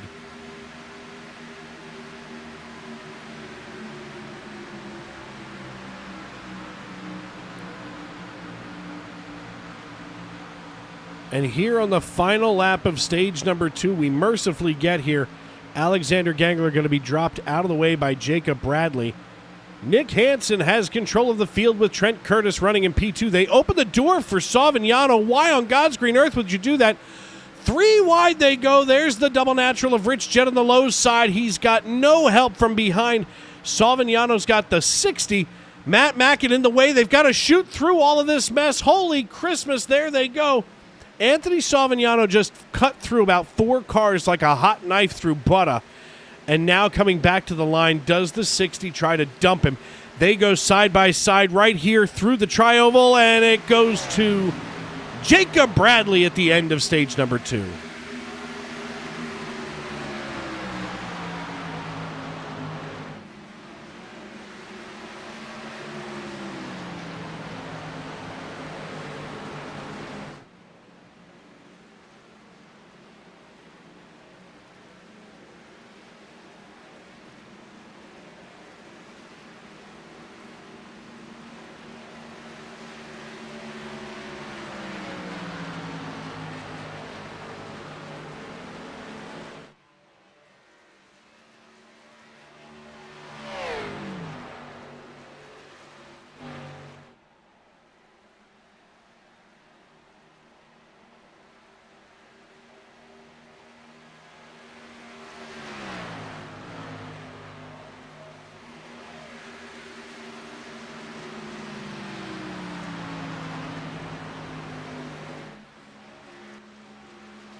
Jacob Bradley, in just his second start after debuting last week at Michigan International Speedway, comes home with his first green and white checkered flag, his first stage win of the season, as he's going to lead the parade down pit road. We're going to see if we can get a hold of him here. I was trying to figure out some kind of information on Jacob Bradley. There he is. Hey, Jacob, it's Dave in the broadcast booth. You got a copy? Yeah, I gotcha. Well, welcome to green and white checkered flag land, my man. I mean, you've got the stage win here. It's been mayhem out on the racetrack as you now lead them off of pit road. Mooresville, Indiana's got to be proud of you. What are you thinking here in the 60 as stage 3 gets ready to go? I thought we had a really good piece when we fired off. It started second, led like the first 7 laps, and then you had the front rear clip ripped off. I'm just happy to be still in the race. It's been mayhem up here. Mayhem is definitely one way to put it. In fact, I think that's probably the kindest way I've heard it described tonight. Yeah. There's been a lot of crashes. I was really surprised with how stage 1 went, and I think we just had another crash under pacing back there. But yeah, it's been a wild race. Yeah, this is definitely not characteristic of some of the things that I've seen in this league over the years. And when I say years, I mean I literally mean I have been here for the last 4 years altogether, second and a half in the booth. And wow, you guys are dealing with some really adverse conditions on the racetrack. Yep, I'm just glad to still be out here, and hopefully we can make up for last week and try and get a win. All right, brother, good luck the rest of the way, and maybe we'll see you on the other side here, maybe near that podium. Thank you. Thank you, sir. As we move him down back into the broadcast waiting room, we want to thank him for his time. As these drivers are going to get themselves ready to rack, stack, and do it all over again. A couple of drivers taking the free pass and getting one of those all-too-precious laps back. One of them being Matt Mettler. I see Daniel Moynihan. Looks like John Wilco and Gabriel Lafreniere. So when we go back green flag racing as we get ready to rack up here, it's going to be Jacob Bradley, Trent Curtis, Rich Jett, Sam Bolin, Richard Pruitt, Ethan Ball, Logan Giesbrecht, Nick Hansen, Trevor Ryan, Alexander Gangler, Derek Bacorn, and Matt Mackin restarting here. So it will be 12 cars on the lead lap. Drew Glover would be your lucky dog if we get a quick caution here. So I'm sure Glover is, and no relation to Danny Glover from my understanding, but I'm sure Glover is anxiously awaiting his opportunity to try to come back here onto the lead lap.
The iRacing.com pace car peels on down pit road. Jacob Bradley with control of the field comes into the Geico restart zone. We watch the rear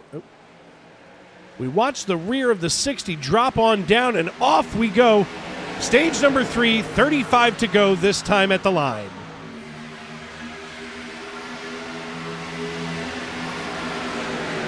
Bradley, Curtis, Jett, Bolin, Pruitt, that's your top 5, and they are all being joined now by Ball, Giesbrecht, Hansen, Gangler, Bacorn, Ryan, and Mackin. Drivers getting themselves all settled in because this is going to be a 35-lap sprint to the finish. And, you know, most of these drivers have been trying to treat this kind of like a marathon, but we've had some drivers that just seem to sprint directly into the wall. It's not a healthy thing. It's not fun for anybody. And here comes the 67 of Sam Bolin, dropping right down in front of Jacob Bradley. And right now, Trent Curtis going to be the fuel pig leading this piece.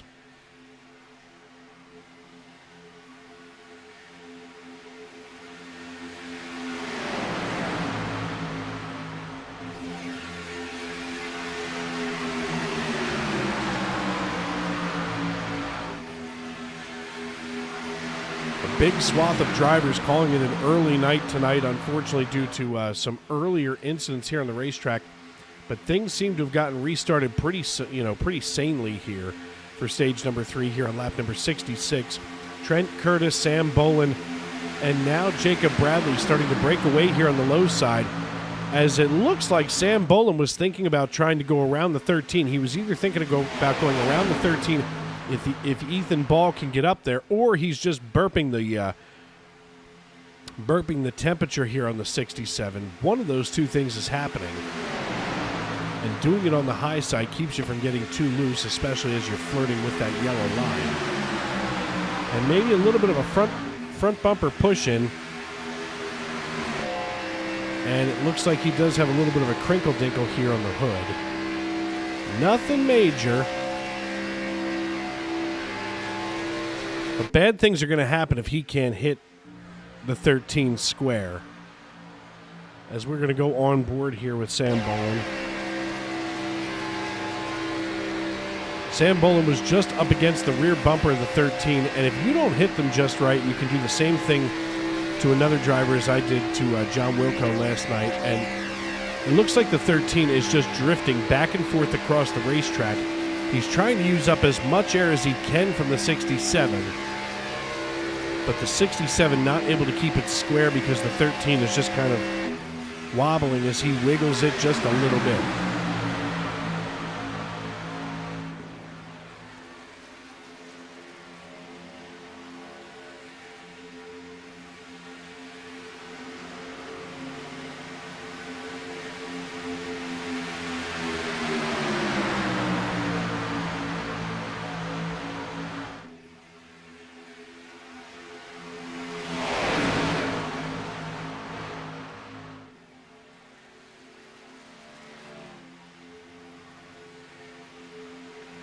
Trent Curtis, Sam Boland, and Jacob Bradley, your top three. Getting into the picture now is the double natural of Rich Jett in that skunky 77. And Rich Jett out of Schwanksville, Pennsylvania, looks like he's trying to get, and that's not Rich Jett, that is. About 40 minutes away from my front door here is Rich Jett, and he's got the double natural cranked up to crazy here. With just over 30 to go now in this race. Rich Jett looking to make a name for himself and try to get himself into victory lane here at Daytona International Speedway. Dave Regal with you in the Tony Trapasso Memorial Broadcast booth. Glad to have all of you with us tonight as we take a look over here at the YouTube.com live chat. Let's see what you guys have been chattering about. Oh, it looks that way.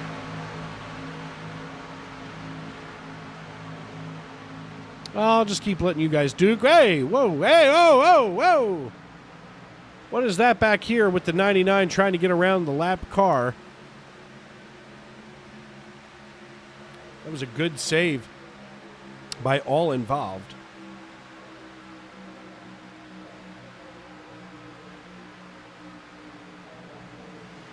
And here comes Alexander Gangler again out of Big Rock, Illinois on the high side. It'll be 30 to go. Here we are at the line as now Gangler swings to the low side.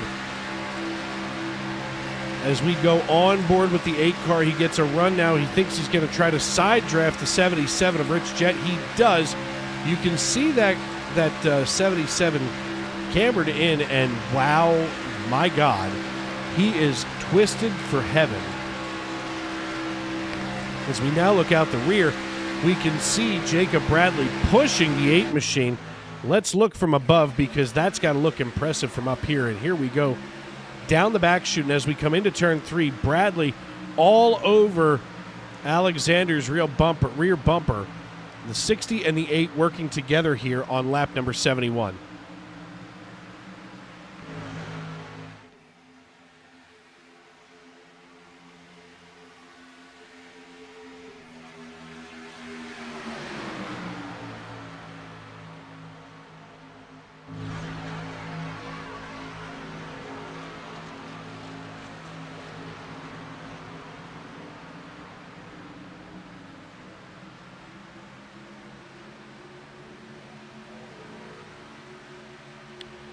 Matt Mackin taking the early trip down pit road. He's going to lose that lap there as he currently runs in 12th position.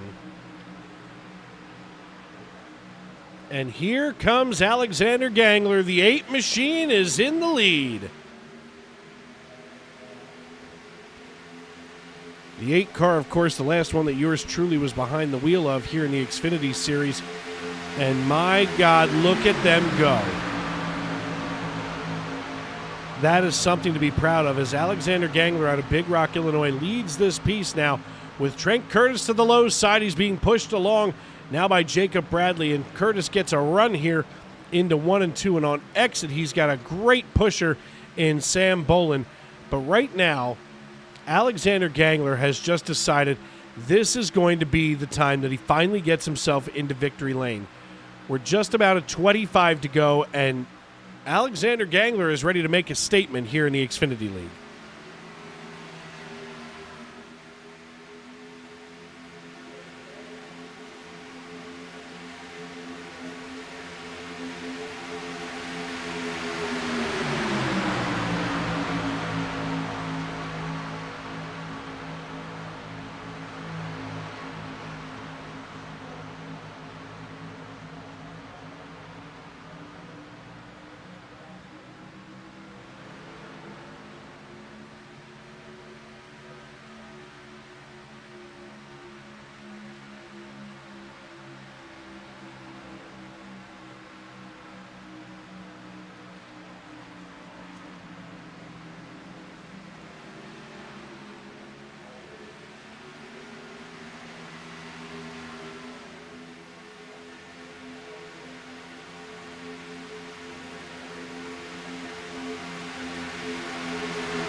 "25 laps to go here at Daytona International Speedway. Alexander Gangler duking it out now with Trent Curtis on the front row. The 77 of Rich Jett now starting to draft up behind Sam Bolin. The 60 of Jacob Bradley starting to creep in now. All of a sudden, things are starting to come together for this race team. As Gangler has been putting in the work this season, I know that I've been highly critical of him in some of his pit strategy moves, but it looks like he may have all of the pieces tonight to pull one out of his hat. And I'm assuming it's a straw hat that you use to pick corn in Illinois.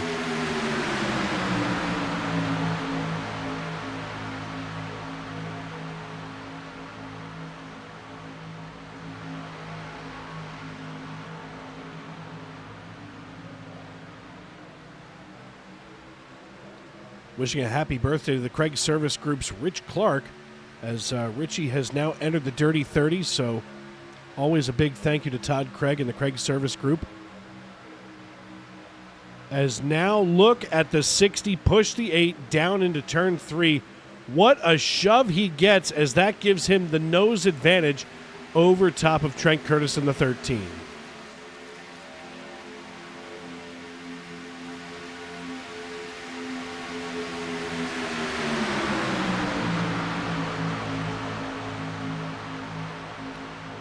Dave Regal in the Tony Trapasso Memorial Broadcast booth, thanking you for making us a part of your evening here on Sim Racing Media. I want to thank everybody for tuning in.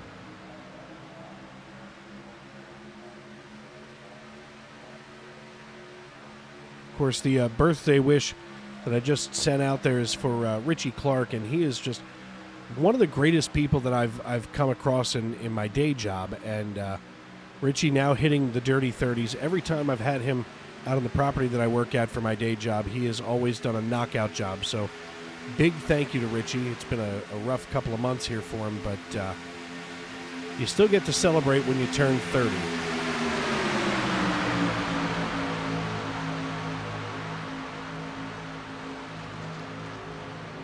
Trent Curtis still trying to hold off Alexander Gangler, and Gangler may be getting a little greedy here. He's going to have to back things up and hold on for dear life to that front bumper of the 60.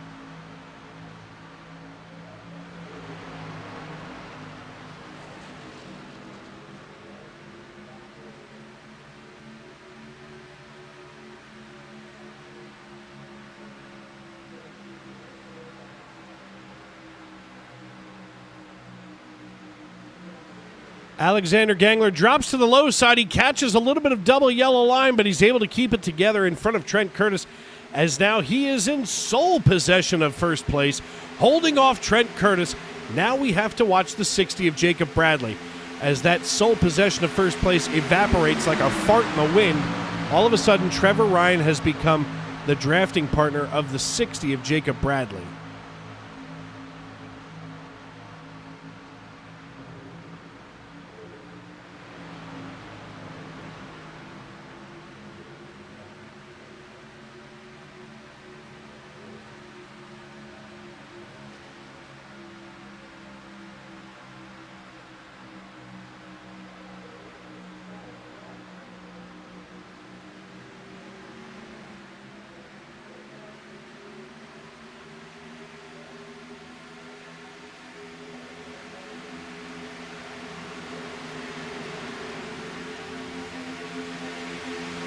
Watch the 60 of Jacob Bradley, and here he goes.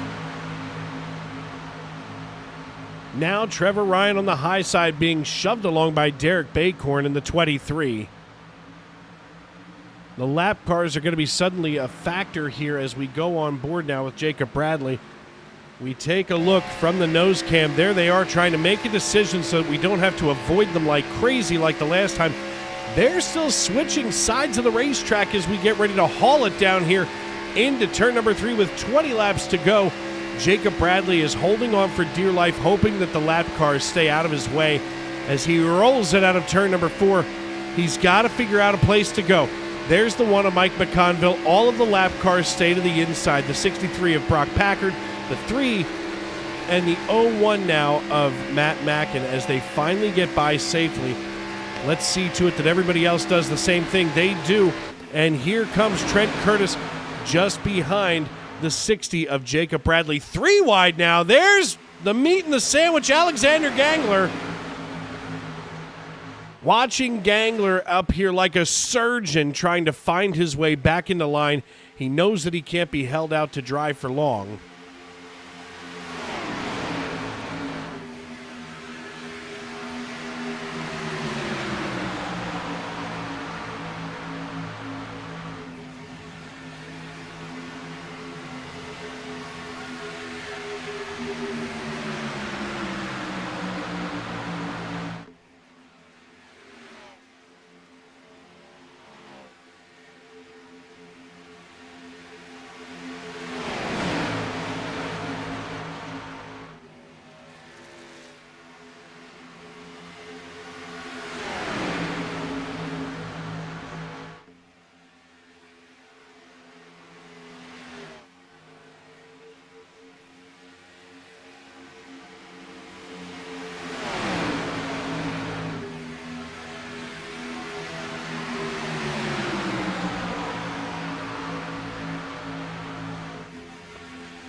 Jacob Bradley leading Trent Curtis now in the 13. We watch them come out of turn number 4 and back into the start-finish line through the tri-oval.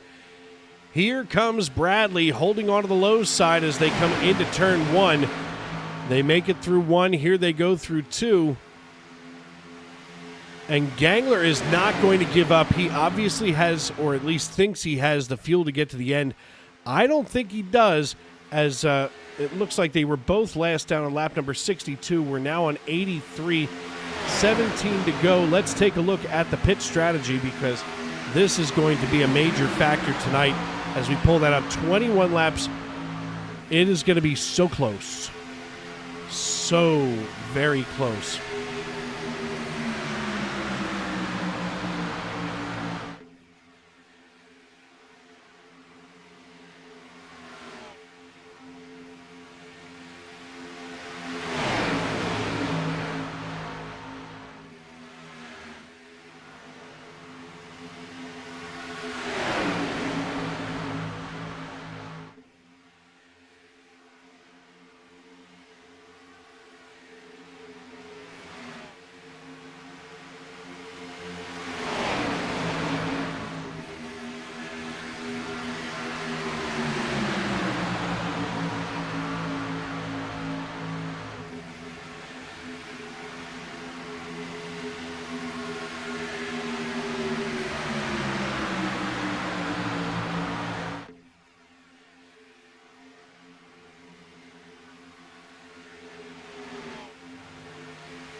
15 laps to go, and it's anybody's race.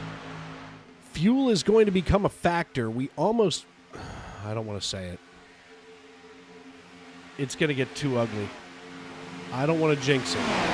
It's been a while since I've given anybody the jinx. I'm terrified to even be hovering over Gangler.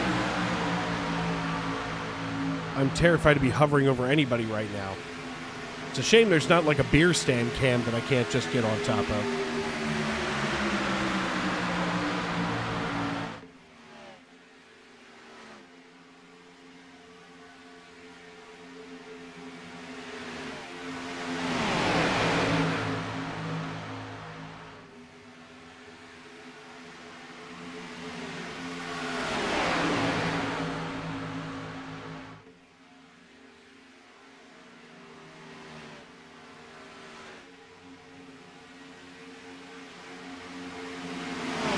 Jacob Bradley now oh, what a save from the 58. The 58 still trying to gather it back up. There's Cody Morgan. Let's go back here and see him try to get back in the line. Look at him. Just flirting with that yellow line, and at this point, John Wilco has a load of crap in his pants the size of Texas. Taking a shot is the 92 from Matt Metler as everybody's checking up. Matt Mackin, the only one who escapes from that reasonably unscathed. My God. Bad things nearly happened thanks to some lapped cars, but incredible driving from the 58 to hold it together. That's Cody Morgan.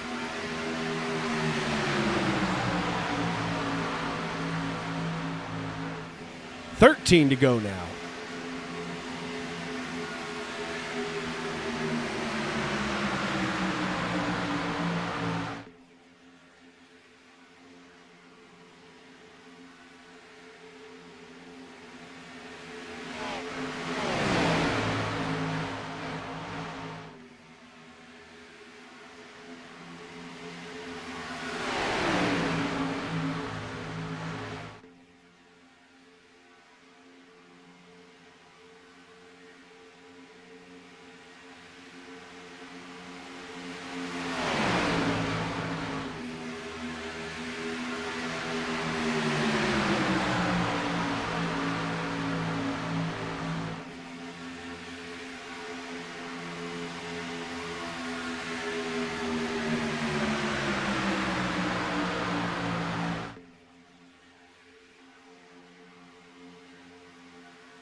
Drivers not even coming close to being strung out like the line at a methadone clinic as Jacob Bradley leads the way here.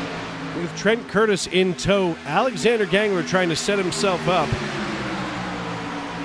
as he's got the 18 of Trevor Ryan behind, and at this point these two drivers have to be talking to one another and trying to make a decision on when go time will be.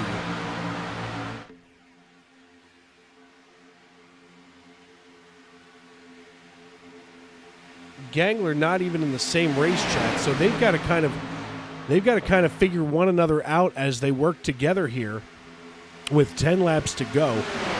It's still anybody's race here.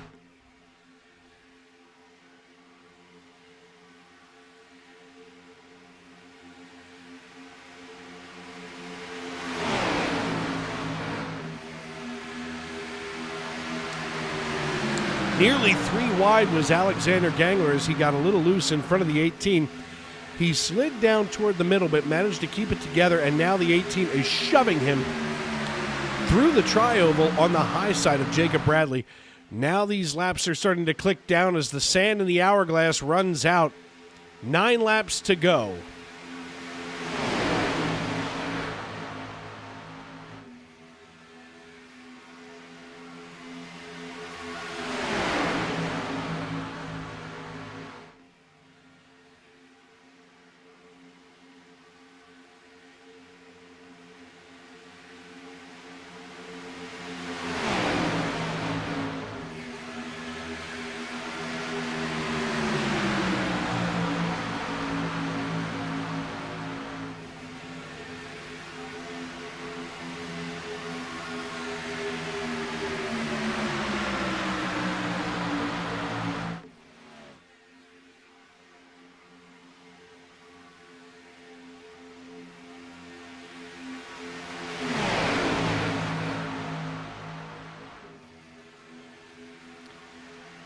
Side by side they go. Here's Jacob Bradley leading our race. And Jacob Bradley has done one heck of a job tonight as he now has all of that nasty rubber and junk from the asphalt that has bounced all over the 60 machine. The front of that hood was white at the beginning of this race, and now it is turning gray and speckled. As we go on board here with Alexander Gangler, Gangler starting to be the story of this race as he now looks to the inside. He's being pushed from behind. He's being pushed from behind by Trevor Ryan. There's another bump. Alexander Gangler getting pushed up here into second position. Let's take a look as we rotate the camera down. There's that camera operator making his money as he keeps a close eye here on the 60, nearly making contact after a little side drafting. And now Gangler's going to be able to use the lap cars as a pick because it's going to cause that inside line to think twice. And he's got just a little bit of an edge now with 7 to go.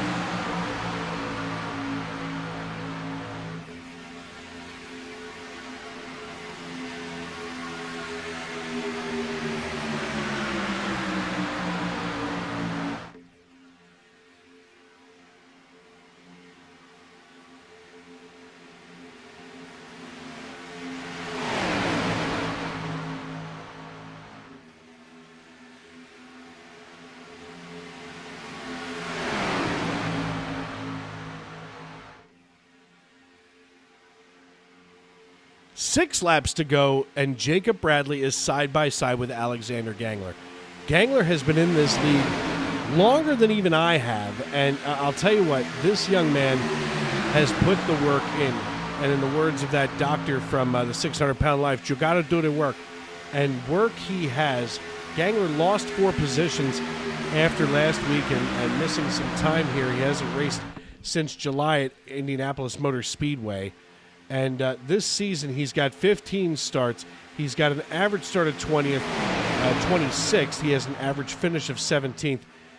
I mean, he's only got a couple of laps led, 47 on the season. With 4 top 10s to his credit.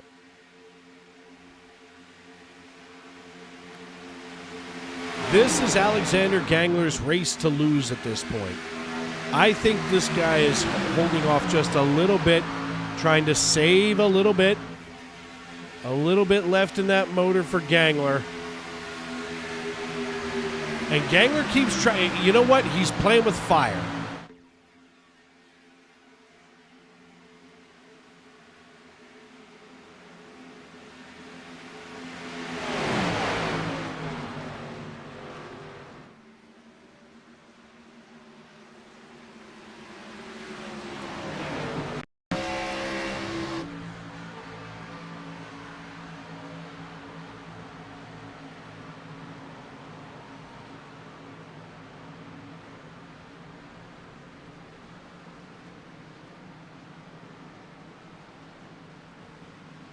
What a wreck. That's going to have Gangler in 3rd position. I guess it would help if I remember to turn the microphone on.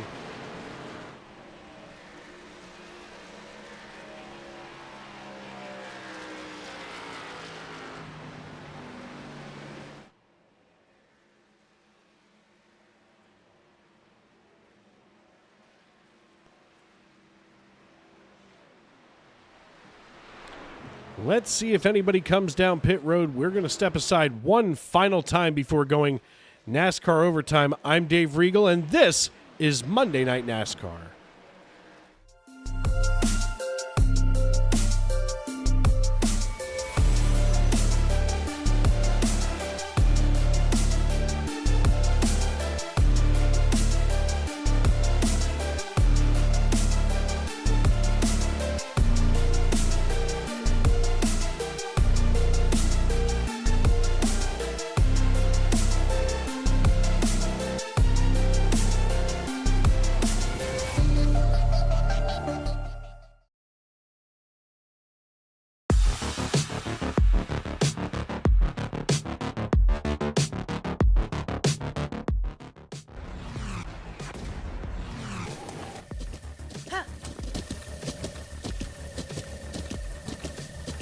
With the Butt Kicker Gamer 2, what you see and what you hear is what you feel.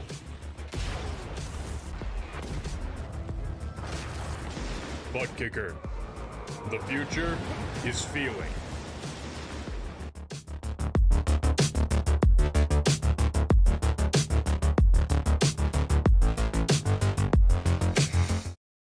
Racing isn't easy, but experiencing it is. iRacing puts you in the driver's seat with the industry's leading sim racing game. Drive on laser scan replicas of the greatest racing circuits from around the world. Go head-to-head against other drivers chosen by skill-based matchmaking to ensure competitive racing at every level. Compete across all your favorite series. In officially licensed cars, engineered to deliver the most accurate driving experience possible.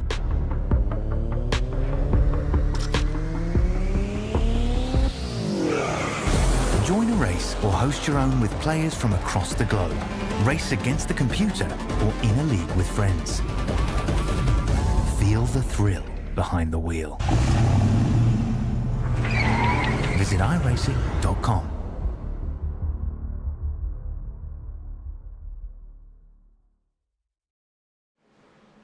Welcome back to Daytona International Speedway. Dave Regal here in the SRM broadcast booth, the Tony Trapasso Memorial broadcast booth.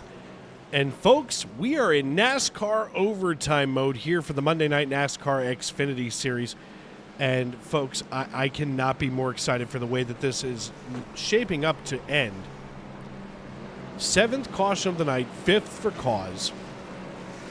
And these 100 laps have ripped off faster than I could ever imagine. Now, what NASCAR overtime means is that we are ready to rack 'em, stack 'em, and throw the green flag. Once the green flag flies, we will race around back to the white flag. If the caution should come out between the throwing of the green flag and the waving of the white flag, we will rack 'em, stack 'em, and do it all over again. The iRacing.com pace car lights are out, which means that we will be going double file, 2x2, Noah's Ark style. And if you need an arc, I know a guy. And then once we hit that white flag, we will race around back to checkers. Drivers are going to have 3 chances to do this and get it right, as Trent Curtis and Jacob Bradley are going to sit on the front row. Alexander Gangler out of Big Rock, Illinois, and Derek Baycorn going to be back here in row number 2. Ethan Ball, Sam Bolin, Logan Giesbrecht, Nick Hansen, Rich Jett, and Richard Pruitt. That's your top 10. And if I had to put money on it, it's going to be any of those top 10. See what I did there?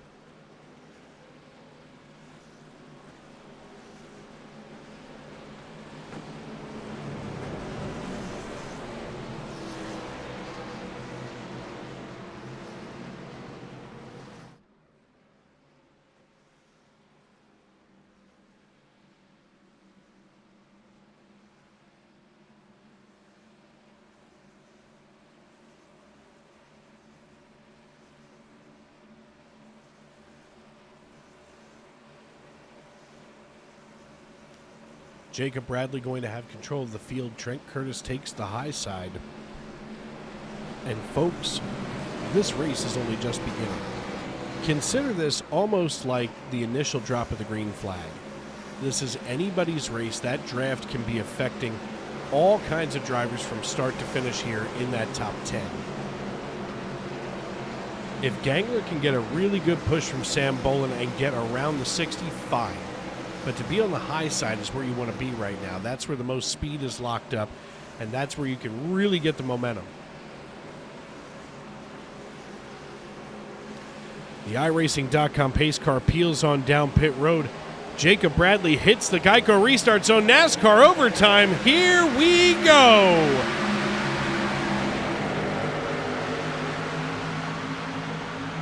Trent Curtis with too good of a start here with a little bit of a gap between himself and Baycorn.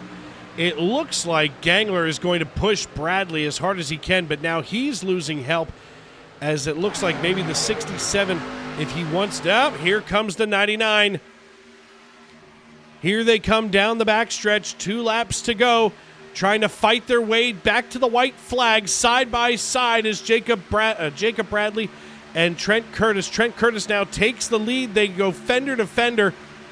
All over the rear bumper, the 60 is Alexander Gangler.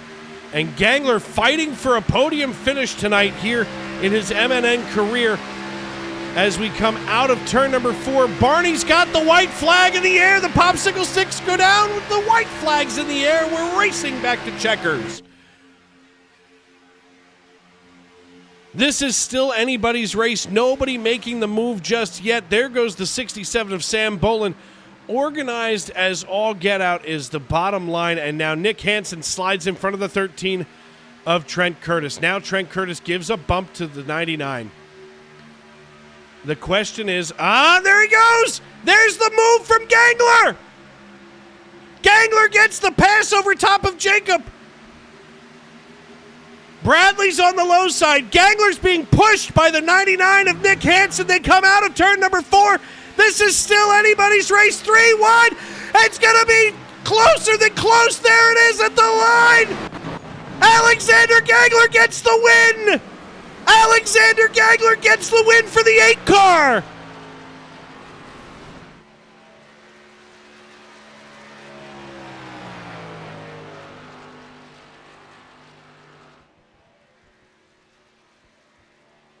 Alexander Gangler, you are the man. Former race controller extraordinaire Alexander Gangler out of Big Rock, Illinois, gets the win here at Daytona International Speedway. The world setter of racing punches his ticket to the playoffs. And he does it in fine fashion. After years of trying to get it done, he earned every right of this. Burn the wheels off of the 8 car.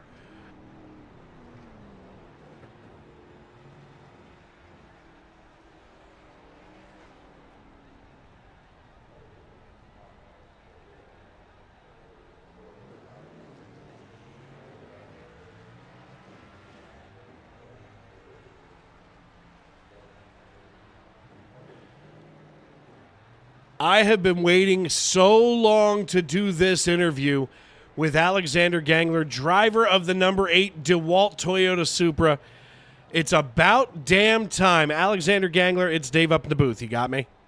I do, Dave. Buddy, listen, I just about had myself a stroke up here in the booth. Well, I don't really know what to say.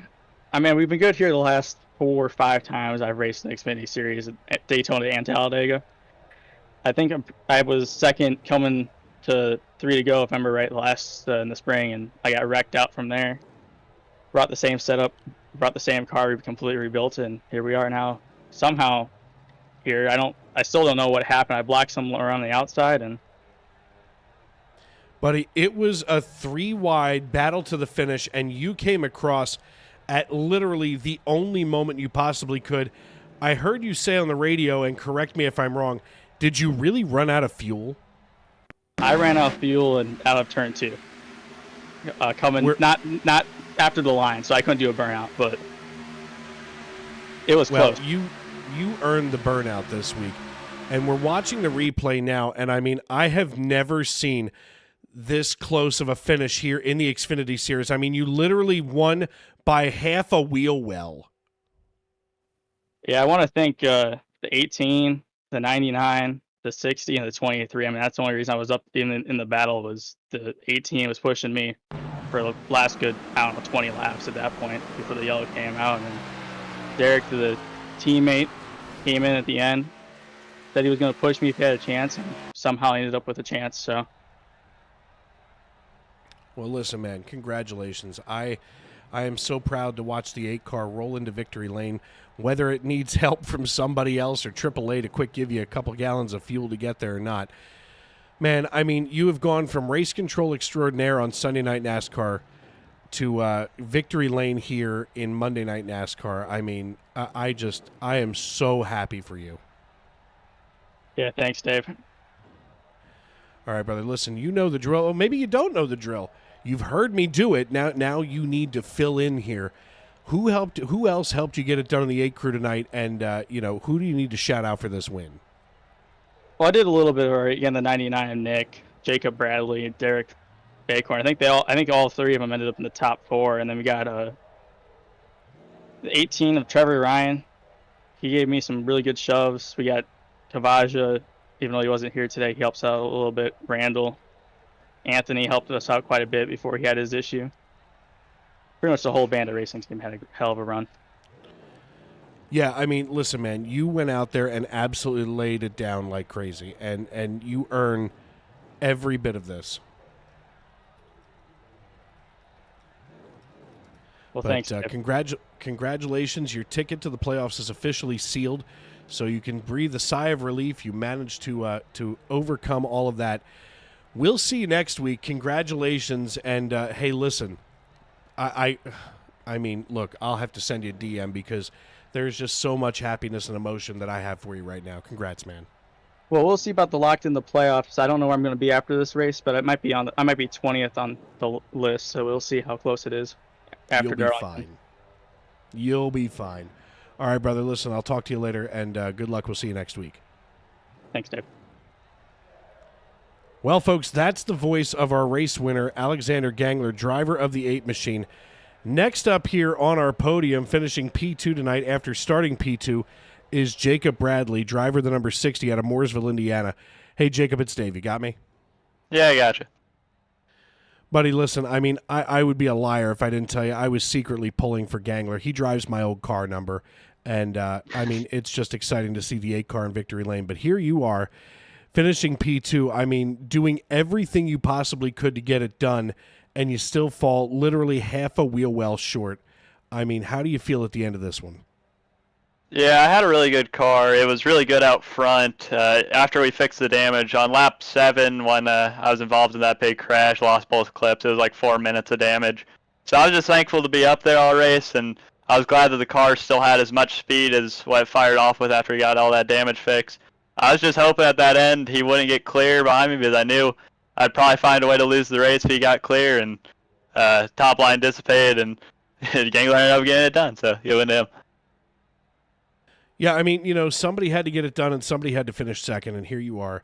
And, as we look toward the rest of the season, I mean, I know that you're reasonably new here in this league.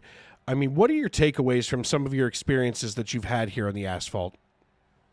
For a second week, this was a little bit chaotic, but Michigan, I feel like, is more of a telltale of how this league will go, and it's very clean. I'm hoping that I'll have some more fun running up front with some of the other contenders, and I know I'm probably not going to qualify for the championship, but I may be able to spoil a couple of races.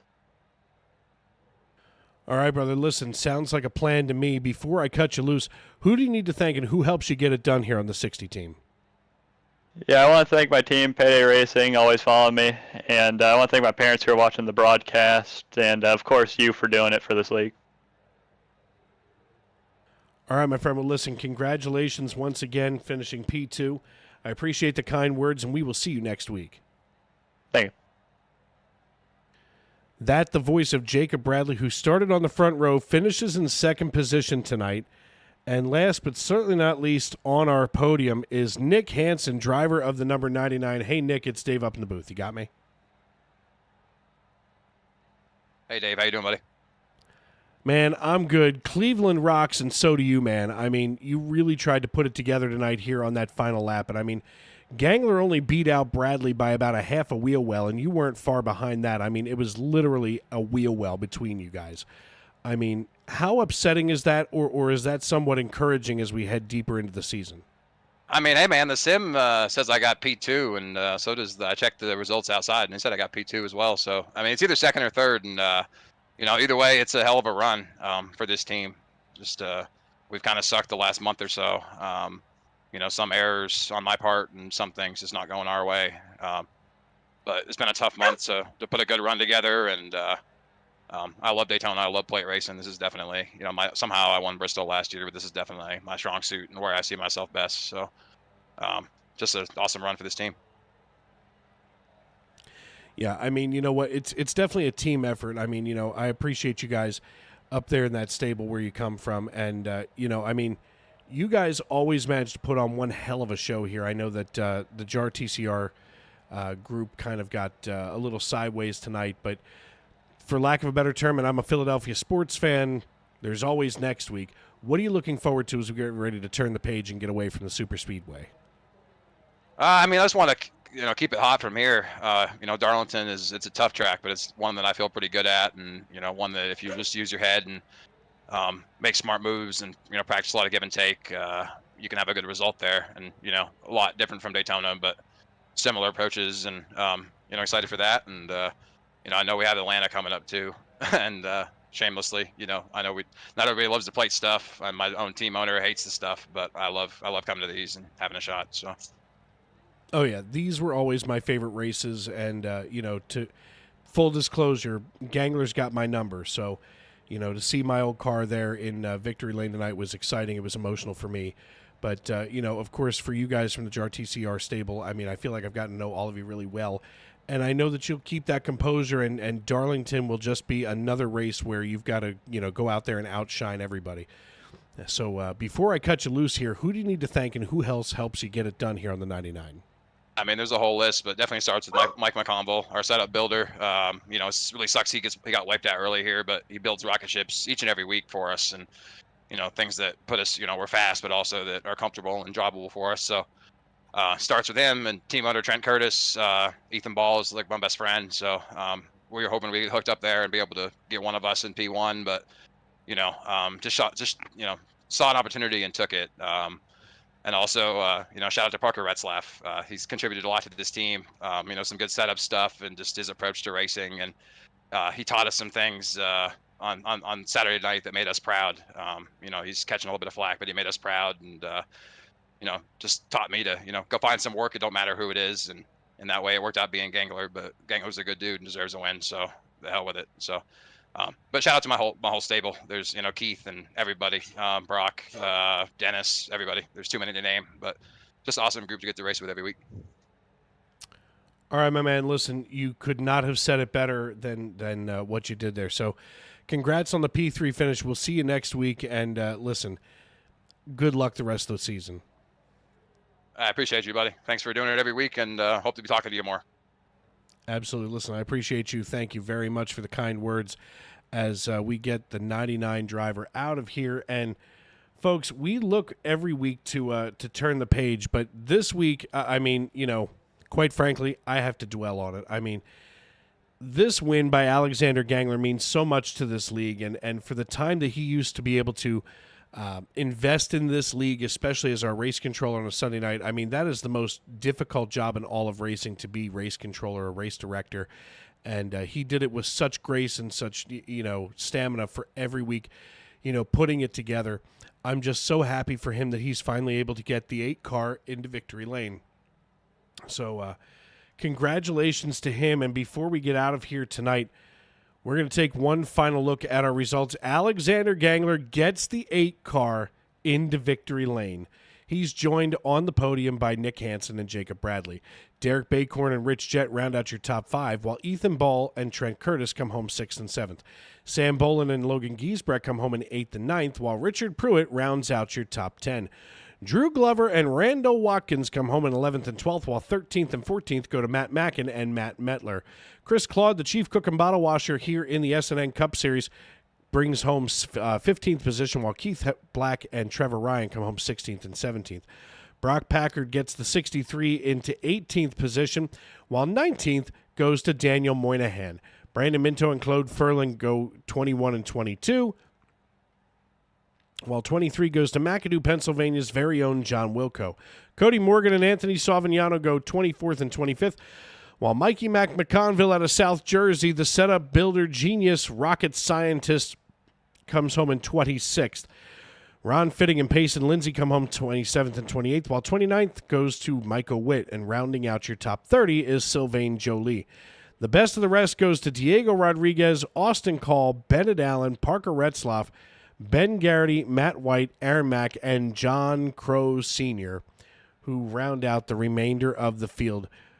38 drivers took the green flag after 45 tried to qualify, and I'll tell you what, even those drivers that didn't get a chance to qualify in tonight, Everybody put a whole lot of effort into this piece, and I could not be more proud of them, for them, and happy for Alexander Gangler. So for myself, Dave Regal, here in the Tony Trapasso Memorial Broadcast booth, I want to thank all of you for making us a part of your evening, week in and week out, as without you folks at home welcoming us into your homes and onto your phones, I'd have nobody to talk to.